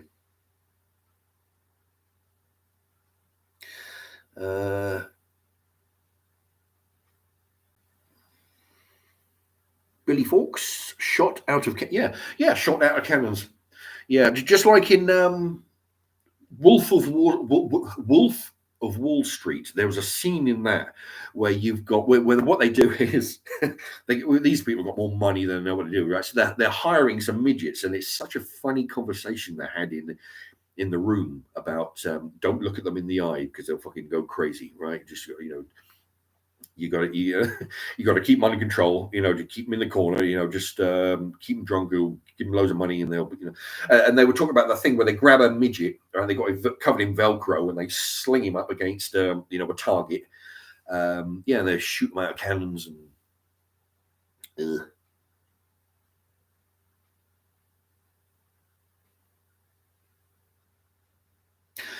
Actually, I'm going to say something, Billy Fawkes, and it's not. It's hard to say this without being an asshole, but I've got to tell you, the plural, which not a lot of people know, the plural of cannon is cannon. There's no plural s. I don't mean to be. I'm not trying to be an asshole, but I'm just saying because I'm just it's something that I learned, which I want to share. When they talk about battleships with 60 cannon, you got one cannon is the same as 60 cannon. There's no plural. Anyway, just wanted to share that nugget with everybody. How dare you say midgets? That's from Lone Wolf. Well, that's the thing. You've got little fellas, you've got midgets, dwarfs. That's about that's the thing. If it's hard to tell what is, I mean, people change what they're going to be offended with every other day. I don't know what is the term that I don't. I mean, the thing is, you ask 12 little fellas, what is an acceptable? Some are going to say, yeah, I don't mind being called a dwarf because I have dwarfism, so I'm a dwarf. Little fella, I'm fine with that. You got Wee Man from the Jackass series, Wee Man, as in little man. Did I say dwarf? Yeah, dwarfism. Oompa Loompa. It's the same Wee Man from the Jackass thing. All right, he's called Wee Man. He doesn't seem to mind that little man. He dressed as an Oompa Loompa in one of his sketches. So, is that acceptable?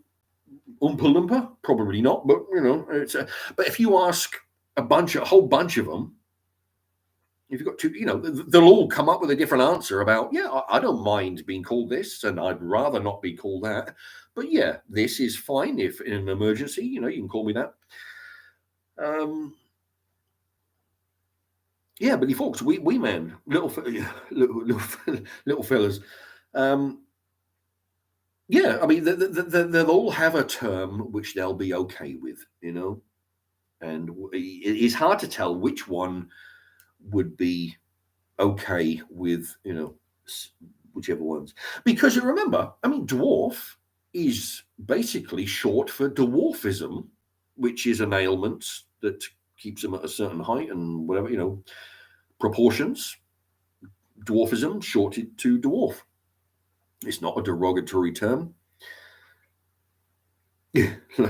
Lone wolf prefers vertically challenged. You see, well, that's the politically correct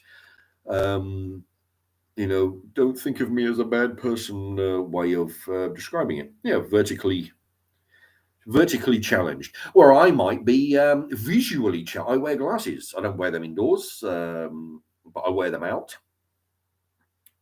Basically, everywhere that when I'm not indoors.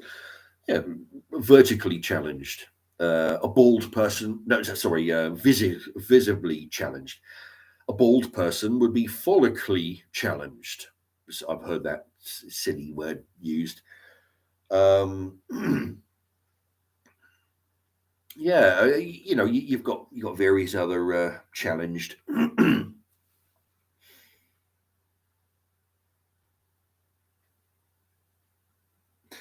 Mike Hawk. Is that your real name, Mike Hawk? When I was a kid, there was a kid there. When I was about 16 at school, there was a kid with white hair. Jet white, well, not jet, but jet black hair, white hair, and they used to call him Hawk from the TV show Buck Rogers. That Birdman Hawk.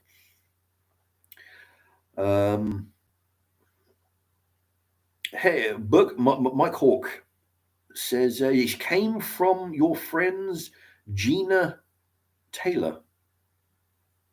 Have I got a friend called Gina Taylor? I don't know. Probably, maybe. I don't know. Oh. I'm too drunk to know. Too drunk and tired. I've been talking for over 3 hours. Got a bunch of people watching, which is surprising. Yeah, I mean, like I say, if we can get the likes up, see how many we can get. If anybody's not hit the likes, then by all means, especially you, Mike Hawk, who's just arrived, hit the like. Okay, Lone Wolf vertically challenged. Mike, actually, this is, King 857. How would you feel if someone called you Four Eyes? Well, that's interesting because when I had my video shop years ago, on occasion, I would have to grab people and sling them out of the shop, right? Mainly teenagers and, troublemakers. I'd have to grab them and push them through the door. There was one time I got hold of this kid, ejected him through the door. When he got to the other side and figured that he was beyond arm's reach, he'd be like, yeah, fuck you, Four Eyes, and all this. My reaction was just to laugh my ass off at him for being so stupid to call me Four Eyes, because it was such. I mean, I had the video shop, so I was like 30, 35. He was about 16. So he was too old to be using the term Four Eyes, and I was too old to be called Four Eyes. I'm not like I'm a child. Well, I wasn't a child then. I was 30 or 35 years old. So my reaction, to answer your question, was to laugh my ass off at how stupid he was to be calling me Four Eyes, and to think that I would be upset with being called Four Eyes made me laugh even harder. And laughing at the stupid thing he said, and laughing at the fact that he thought that he could use it as an insult. Hey, Four Eyes. What am I, a 5-year-old, an 8-year-old? I don't get offended by being called Four Eyes. I think it's very stupid. But so that was my that was the last time I think I've ever been called. My sister called me, because when we were kids, of course, my sister, she had glasses as a young kid. So, of course, we used to call her Four Eyes, because that's what you do to your sister. You call her Four Eyes as an insult. I started wearing glasses in like the year 2000. So I was 30. Yeah, I was about 30 when I started wearing glasses. The first time I met when I started wearing glasses, and the first time I met my sister after I started wearing glasses, the first reaction was, Four Eyes, it was 10 seconds of Four Eyes to me, and that was it. She got her revenge for all those years. Aside from that, I think that's the only 2 times I've ever been called Four Eyes. I've called people Four Eyes because they're wearing glasses, and I can say it because I wear glasses. So I'll walk in and say, like, what are you doing, Four Eyes? What would you think? Because I'm wearing glasses, I can call somebody Four Eyes, because it's not an insult. If it's like if two fat people meet, and they, oh, you fat bastard, like, it's not an insult, because they're not insulting you because you're fat, because both of you are fat fuckers, So it's the same. If you're wearing glasses, you're allowed to call somebody Four Eyes. If you're mates with them or joking with them, and jam, Billy Fawkes jam jars. I know. I used to. I worked with a guy on the council. He had those thick, fucking Coke bottles. We used to call them Coke bowls. Jesus.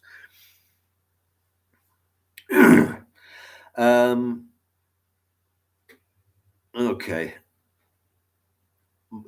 King 857. So, if he was stupid for calling you Four Eyes, does that make your remarks about for calling you Four Eyes? Does that make your comments? Doesn't that make your? So, if he was stupid for calling you Four Eyes, doesn't that make your remarks about foreigners? I think it should be at the end, stupid as well, at the end. No, I don't. No, I'm not. I've got to be honest. I'm not seeing the connection there. Okay. Contradicting. He writes underneath contradicting myself.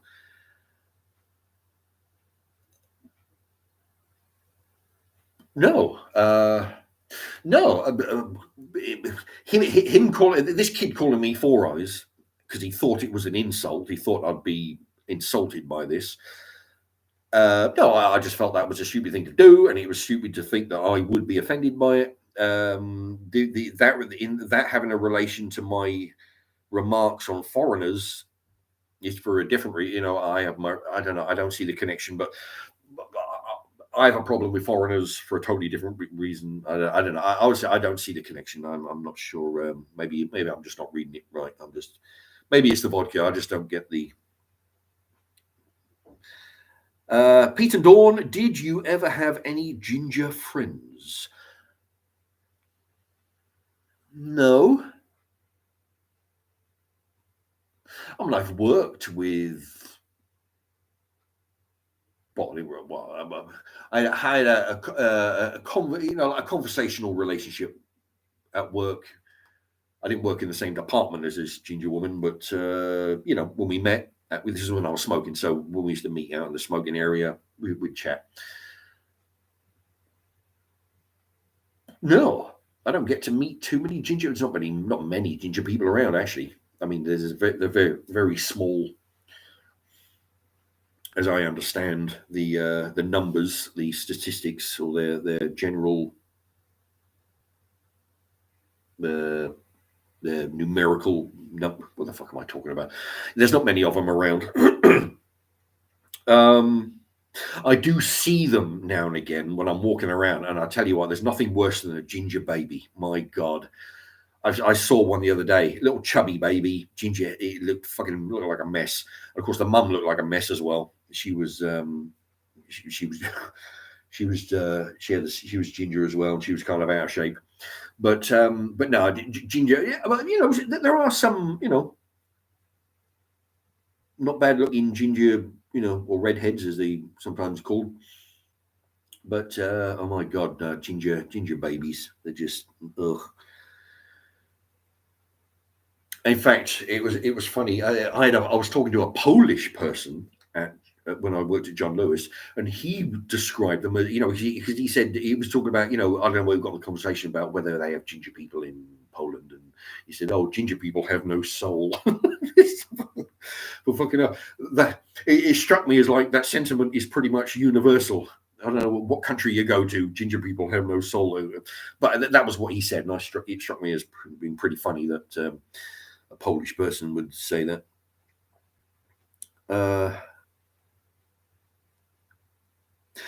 Yeah, okay, yeah, ginger. Was it Billy Fawkes? McVitie's ginger nut biscuits. Yeah, I do like ginger nut biscuits. I've got to be, but they're hard. You got to go and you got to fucking break them. Got to break them off. They're not like regular biscuits where you can just eat through them. I know that was my experience. That was from. It's been you know what? I might go to the shop and buy some just for shits and giggles because I remember them being hard. You got to snap them off, and not my favorite biscuit in that regard, but I do like eating them. In fact, when I buy cookies, sometimes I'll go for those. There's a co-op branded. There's a co-op brand, but they've upmarketed them as super duper elegance brand or some shit. Basically, the co-op brand of big cookies, and they have chunks of ginger in them. White chocolate and ginger, maybe. They do a bunch of mixes. Yeah, they're really good. You got like chunks of ginger, whatever ginger nut or some fucker in there.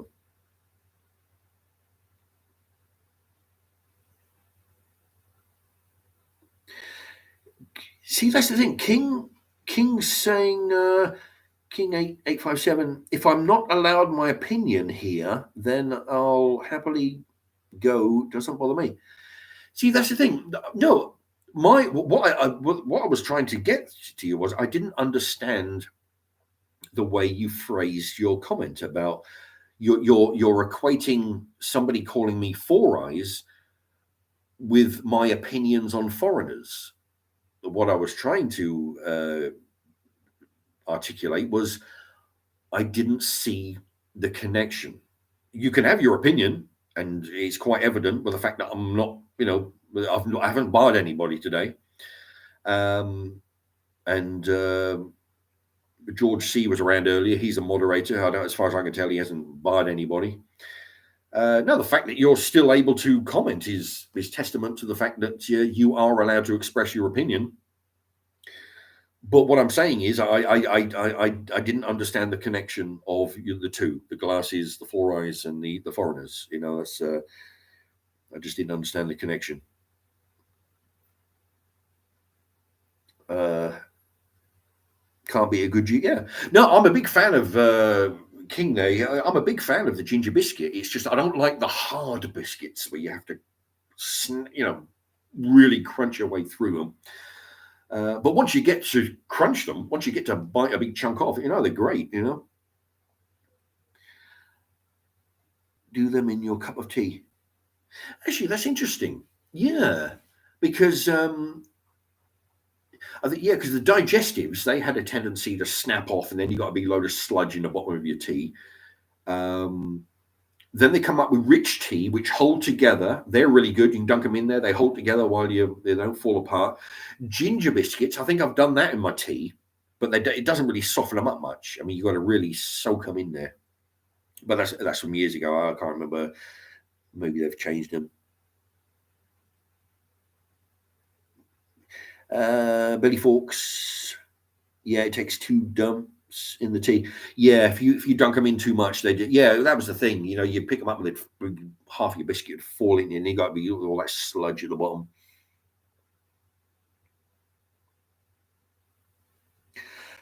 Pete and Dawn. Oh, my eyes. Oh, dear. If you leave the packet open for a week, then the top 2 soften up a bit. Shit. Oh, I tell you, there's nothing worse than a soggy, a biscuit that's gone old, and it's supposed to be hard, but it's man, I hate that. Yeah, I must admit, I don't really go for biscuits. Oh, if you heard that, my knee just clicked. I don't really go for biscuits now much. I'll go for cookies now. I'll buy a pack of cookies, say. I'll buy the chopped chip. Oh, basically, what I do. Oh, it's how what a tight fucker I am.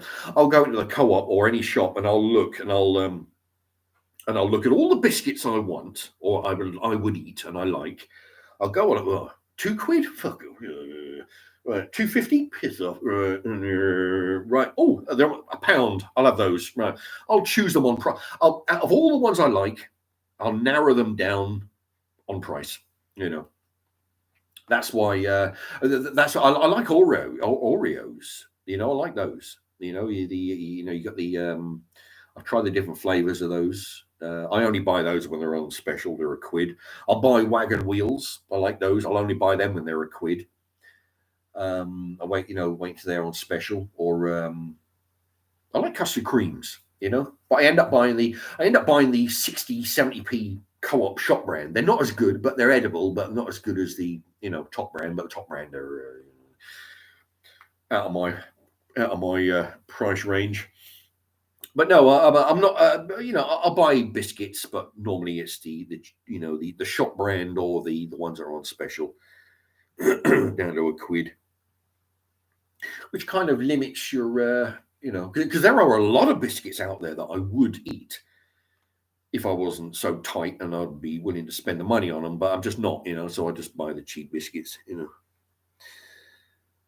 Well, where are we at? All right, King said, I'm going to call you King. I'm going to go King 857. I was going to call you King. Hello. Actually, I'm going to come back to King. Yeah, it's all good. We all have our own opinion on things, so it's all good. Just different opinions. Yeah. Actually, it's like I can't remember his name, but in Platoon, the guy that was in Scrubs, the doctor that was always hassling people. He has a line in Platoon. He says, "Opinions are like assholes. Everybody's got one, right?" Which is, Right. Oh, right. So we got Pete. Oh, there you go. Oh, shit. Pete and Dawn have just donated £3. Thank you so much, Pete and Dawn. And with a little message underneath, it's for the biscuit fund. Right. Okay. Well, just for you then, I will take that £3 kindly donated there, and I will go and buy the most extravagant. Look at that, it's the vodka. Extravagant packet of biscuits I can find for £3 and under. Yeah, there's because there are a few. There are a few nice ones that I've had my eye on. You know, the deluxe, packets. But yeah, big thank you, Pete and Dawn. There we are. £3. I shall buy a packet of biscuits tomorrow with that, and I'll probably I don't know whether I'll eat them, or I might. The thing is, next time I do a live stream, I'll have eaten them by then. But I'll save the packet. I'll show you what I bought. And if anybody listen, what I always say is, if anybody wants to do that, that is very appreciated, very very kind of the people who sometimes do that. Throw in a donation for whatever it is, like a packet of biscuits, or buy this thing, and let me know what you think. That's great. But if you wanna help the channel without being as extravagant as this, you can always do that by just allowing go onto watch my videos, my cookery books videos, but allow the video the ads to play. That helps. Believe me, they're worth fuck all, but if enough people do it, it adds up. Anyway, yeah, there you go. King says go to Poundland and get 3 packets. Yeah. Well, actually, I bought some little round. I don't know what they were called. I haven't got any more. Have I got any left? No, I must have eaten them. I thought I had a packet left. Anyway, yeah, no, you can buy biscuits in there for 50p. There's only 1 or 2 brands, mainly if they're discontinued. I don't know, or they're getting old or near the date, but they sometimes do that. Instead of a quid, they'll put them at 50p each.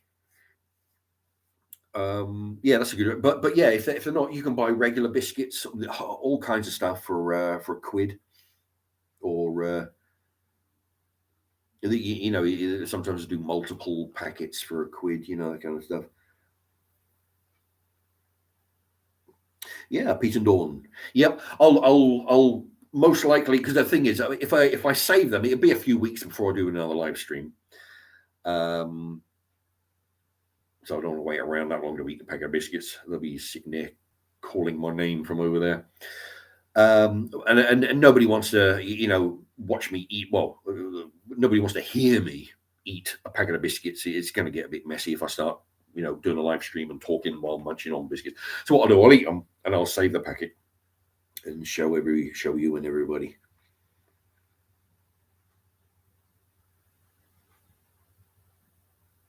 No. King says Poundland is good for certain things. Yeah. The one near me now does freezer food as well. Oh, that's interesting. Yeah. I tell you, because that's the thing. I mean, I would go into Poundland more often. I mean, I go in there to buy, so what I do, I go in there and I buy their 1.25 litre bottles of, because they do the branded stuff. Like you can buy a litre and a quarter for £1.25. A Coke or Pepsi for £1.25. And what I do, I take that and I go into, I walk into next door, literally next door, up City Centre. What's it called? Fucking Kentucky. I go into Kentucky with this bottle of drink I've just bought from Poundland, and I buy, a few chicken burgers. And eat that, and I just sit at the table and I, swig it from the bottle, because you buy the 1.5 litre from Kentucky. It's like two quid, 2.50, something like it's over that. So it's pretty much half price if you go to Poundland and buy their, Coca-Cola, and then walk into, Kentucky Fried Chicken. I've done it with McDonald's. I'll go to Poundland, buy a bottle, and then walk into McDonald's, and I'll use the tickets on the bus, the newspaper, to get a Big Mac and chips for £2, or a filet and chips for £2. I'll just sit at the table, and drink out of a 2-litre bottle. And the good thing is, you're not really allowed to do it. But the upshot, the good thing is that luckily the staff are not daft enough to challenge me on it, because that would probably end up bad for everybody. But yeah, if they just leave you alone, so fuck it, Remember that guy at McDonald's threatened to call the police on me? Remember, I talked about this on the live stream last year or so. I was at Kingston. There's a McDonald's outside the Tesco. I went into Kingston, McDonald's, bought my burgers, because they weren't allowing you to sit inside because of the plague, right? So you had to go out and eat in the street. I went out, sat at the tables next to the drive-through. The kid come over, and actually, if you look through my live streams, yeah, I think it says in the thing the McDonald's kid tried to call the police on me. Yeah, he got out. He got right leery, with me, and he said, right, like straight off, you're not allowed to eat, there. And he's like looking really he had a mask on. He's looking really fucking mean. And I said, okay, thank you. I was real nice. You've told me. Thank you very much. Now go away. Carried on eating. He said, no. And he kept on. No, you got to go. I said, he threatened to call the police, and he got the manager, and Anyway, so but yeah, normally they got the good sense not to hassle you if you bring in your own drinks. Besides, normally they got youngsters and kids working at these places, and if they got any, well, they haven't got any sense. But if they had if they do the smart thing and not hassle somebody who's big enough, I'm not, I'm not like back when I was 25, muscle building, bodybuilding, but I'm they could probably look and figure, well, I don't want to mess with a guy who's that wide, And two, why the fuck would they bother? If I was there, I wouldn't bother saying, well, I'm on minimum wage, and pretty much, and why have the hassle? So yeah, just go in there and that's all you got to do. Why buy a small McDonald's Coke for like I don't know, $1.50, when you can go to Burger King, get 2 liters of it, or 1.5 liters for the same money? Yeah, save yourself some money, especially when the two shops are the £1, the Poundland and the Kentucky are 45-second walk. They're all next door to each other. From the Poundland to McDonald's is less than 5 minutes. Save yourself a fortune just to go buy the Poundland drinks. Screw McDonald's. If they give a shit, they'd do it at a decent price, but they don't.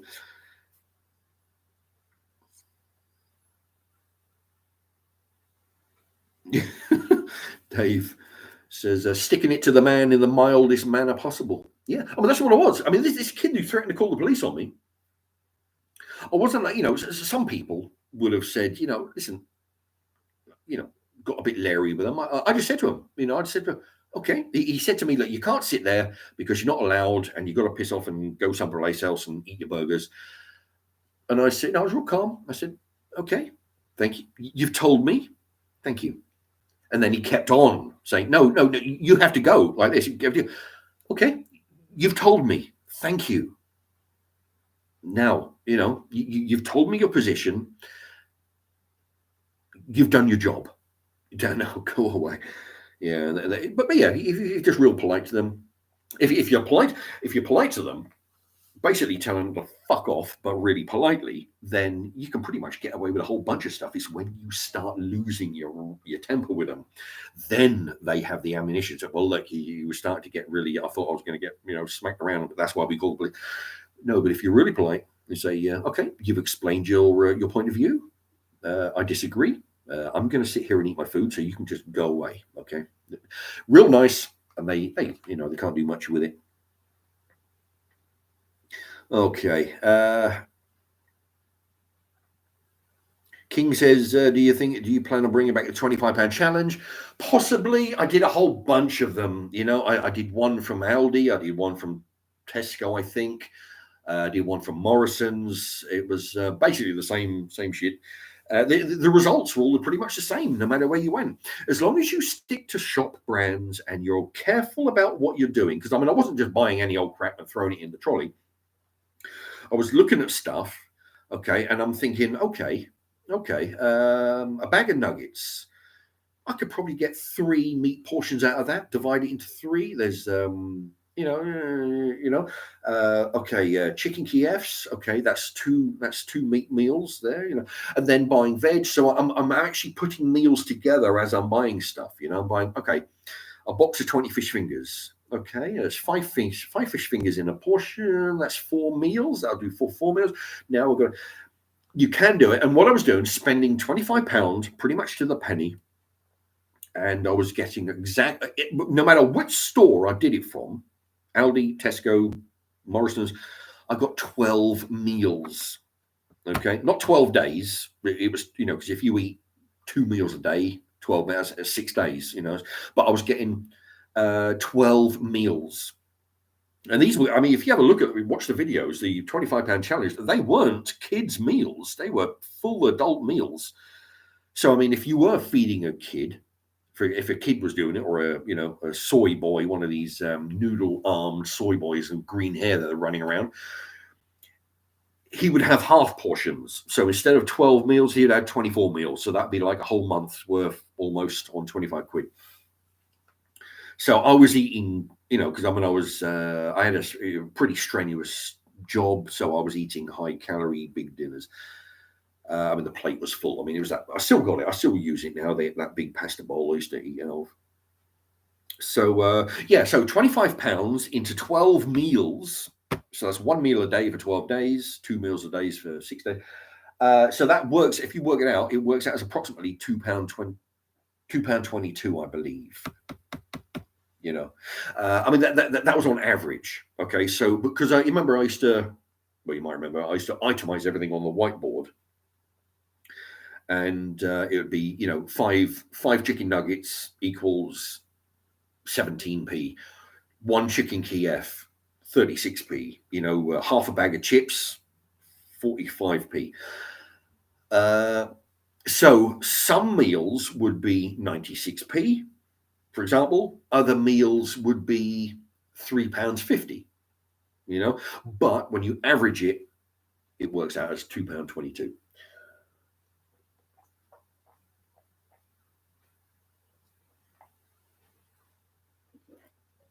Oh, shit. The lemonade was flat. But if you have a look at those videos, they weren't just a big pile of crap thrown together. There was each dinner had approximately, 2 meat dishes, 2 meat options, okay, in the same plate. You'd have 4 fish fingers and, what else would it? 4 fish fingers and 2 sausages, for example, with a bunch of veg. It'd be 6 different veggies, vegetables. What I used to do, I used to buy all the vegetables. Right, you get a bag of peas, bag of sweet corn, bag of carrots, bag of Brussels sprouts. And I used to get these sandwich bags, line them up, and I used to take a scoop of this, scoop of sweet corn, scoop of sweet corn, sweet corn, sweet corn, sweet corn, an equal amount in all the 10 bags. Then I go over peas, in the same thing. So, and then seal it up front in the freezer. So every bag, if you just want to, you go in, you pull out a bag, and it would be identical to the other 10 bags that were in there. There'd be a bunch of peas, sweet corn, Brussels sprouts, a bit of cauliflower. There'll be the same thing in each of the 10 bags. Because what I used to find was a big pain in the ass was to go into the freezer, right? You want to get a few different veg, right? You've got half a dozen little carrots in a freezer bag. and that's gone back in the freezer, taking up space. You got half a dozen things there. You got a big mountain of sweet corn. You got a load of cauliflower. You got 6 Brussels sprouts, and because everything goes. Because if you're doing a mixed veg thing, right? You get your favorite veg and you pour loads of it into the pan. Something you figure, well, I need the vitamins, so I'll just take a few Brussels sprouts and I'll put them in. So they go very slowly. All right, yeah, they go 3 at a time. 4 at a time. So all the bags in the freezer are getting used up at different rates. So then you use up this, you got to throw that, throw the bag away, and then you've got to replace. Doing it the way I did, divide it into the 10 bags or 12 bags or whatever it is in a line. You pull out one bag from the freezer, and it's identical. Every one is identical, and it all has 6 veg, all has the same amount. It's fucking brilliant, I invented that system, and I don't know why it's not caught on. Anyway.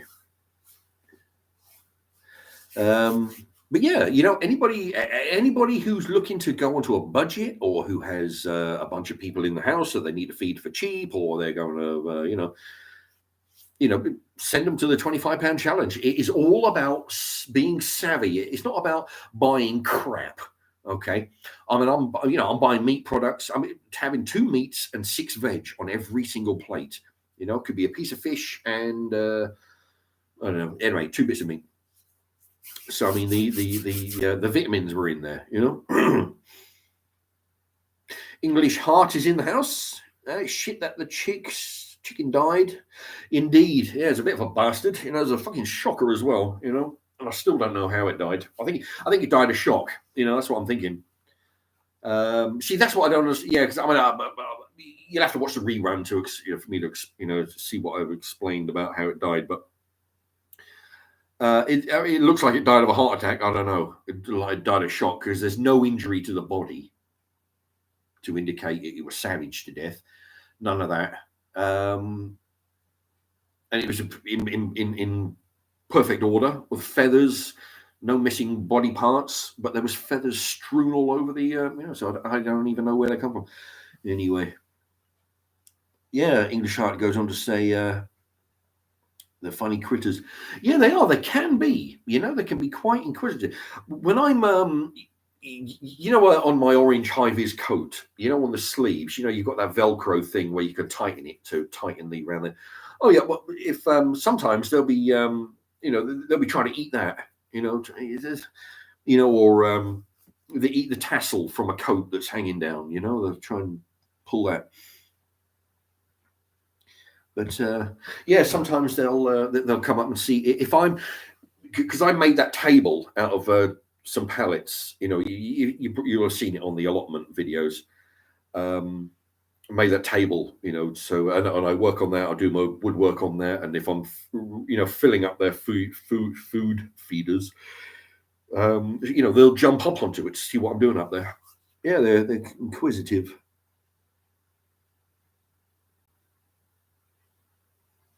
Okay, King asks, what's my opinion on shop brands versus big brands? Do you taste the difference? Well, that's the thing. If you watch, if you watch a load of my cookery videos, you'll see me using shop brands pretty much all the time, unless something's on special. Unless something's on special, I'll buy a name brand. Sometimes the name brand is cheaper than the shop brand if it's on special, and then I'll just, because I'm going for cheapness. I only buy the shop brands because they're cheaper, and basically the flavors are just the same. For the most part, there are certain differences. Cereals, they can be different. Although I buy shop brand, I used to, I'm waiting for a while, what they call them, Weetabix. You can definitely taste the difference. They're not as good as the Weetabix brand, but perfectly acceptable. I eat them. Ketchup's another one. I buy shop brand ketchup. If if you really want to, you can, they're perfectly fine. I find beans. I buy shop brand beans, and if you have a problem with the sauce, just do a squirt of ketchup. in there to liven up the sauce, this tomato sauce and the beans. Shop brands are the way to go. You know, all you got to do is, if you compare the prices, go in there, look at the shop brand. They can be double or more the price of the shop brand. You know, you're paying for the.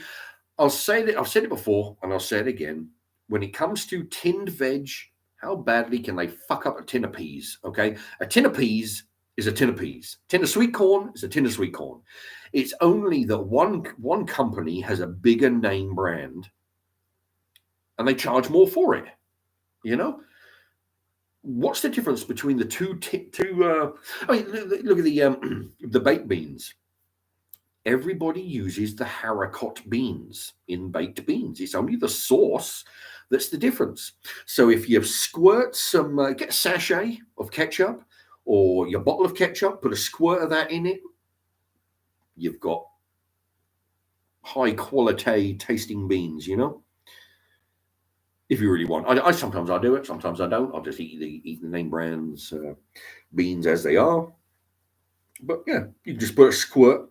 And of course, you can buy regular cheap beans and squeeze in a sachet of barbecue sauce that you might get from McDonald's. You know, turns it into barbecue beans. You know, you pay extra for barbecue beans if you buy it out of a tin. You know, for the company to do it, make barbecue beans. Yeah, do it at home with a sachet. Anyway, look at that. Oh, Jesus Christ, look at that. An hour and 45 minutes. Coming up on an hour and 46. It is, oh, Jesus, look at that. 10 to 11. Man, I've got to go lay down. All right, look. Thank you everybody for your questions. You know what? I was only planning, like always, I was only planning to talk for about an hour and a half. You know, but I got chatting away. English Heart says, when I was sandblasting, I would eat 5,000 calories a day easily. Yeah, I would imagine. Yeah, because the more strenuous jobs. I mean, I've had some strenuous jobs where my calorie intake has skyrocketed because you burn it off. You know, you do. Okay. Pete and Dawn says butter in beans is the one. Well, you know those guys. Can't think of the name. The early explorers of the Antarctic. I was watching a documentary on those, and of course, you know, you've got to drag all your own food on sleds and whatnot. Apparently, they used to have blocks. They used to eat butter by the block. You know, just blocks of butter, and they used to put butter, cut a big chunk of butter, and throw it into everything they ate. You know, making a pot of stew, chucking a lump of butter in there. Butter with everything. You know, for the high calorie, because they're burning so many calories. Because I mean, being in the cold will burn your calories because the fact that you're shivering, you're tensing, unintentionally you're tensing your muscles because you what do you call that? You tense up. But also the physical exertion of fighting your way through the wind, the snow, the up to your knees in snow. Oh, my nose is itching. Starting to itch. You know, that's what happens when I need a shave. so yeah, butter with everything. So if you're doing something that's really, really super strenuous, or then butter is the way to go. I mean, eating butter by the block is not usually a recommended dietary option, but when you're in the Antarctic, desperate means calls for desperate measures, I guess, because you've got to keep that calorie content up, you know, all the fat content up, because your fat is your insulation from the cold. So you've got to keep that going. Right, Pete and Dawn, it's been great, Mark. Thank you very much. And good night. Yep, thank you, Pete and Dawn, and thank you for the contribution earlier. I shall buy the biscuits and I shall keep the wrapper and show everybody. All right, I'm gonna go. Thank you everybody for sticking with the Christ Almighty nearly a 4-hour live stream. And I'll gotta go lay down. Oh, Yeah, I've got to get to work in the morning. Yeah, shivering. There you go, Pete and Dawn. I was talking about tensing up when it's cold. Shivering is the word. Jesus. I'm so tired and the vodka's taken effect. I can't see straight. And yeah, shivering. That's the word. Okay, everybody, thank you very much. I'll, you know, if you want to see what happened to the chickens, watch the rerun. It's all explained in there. And thank you very much. And go Biden.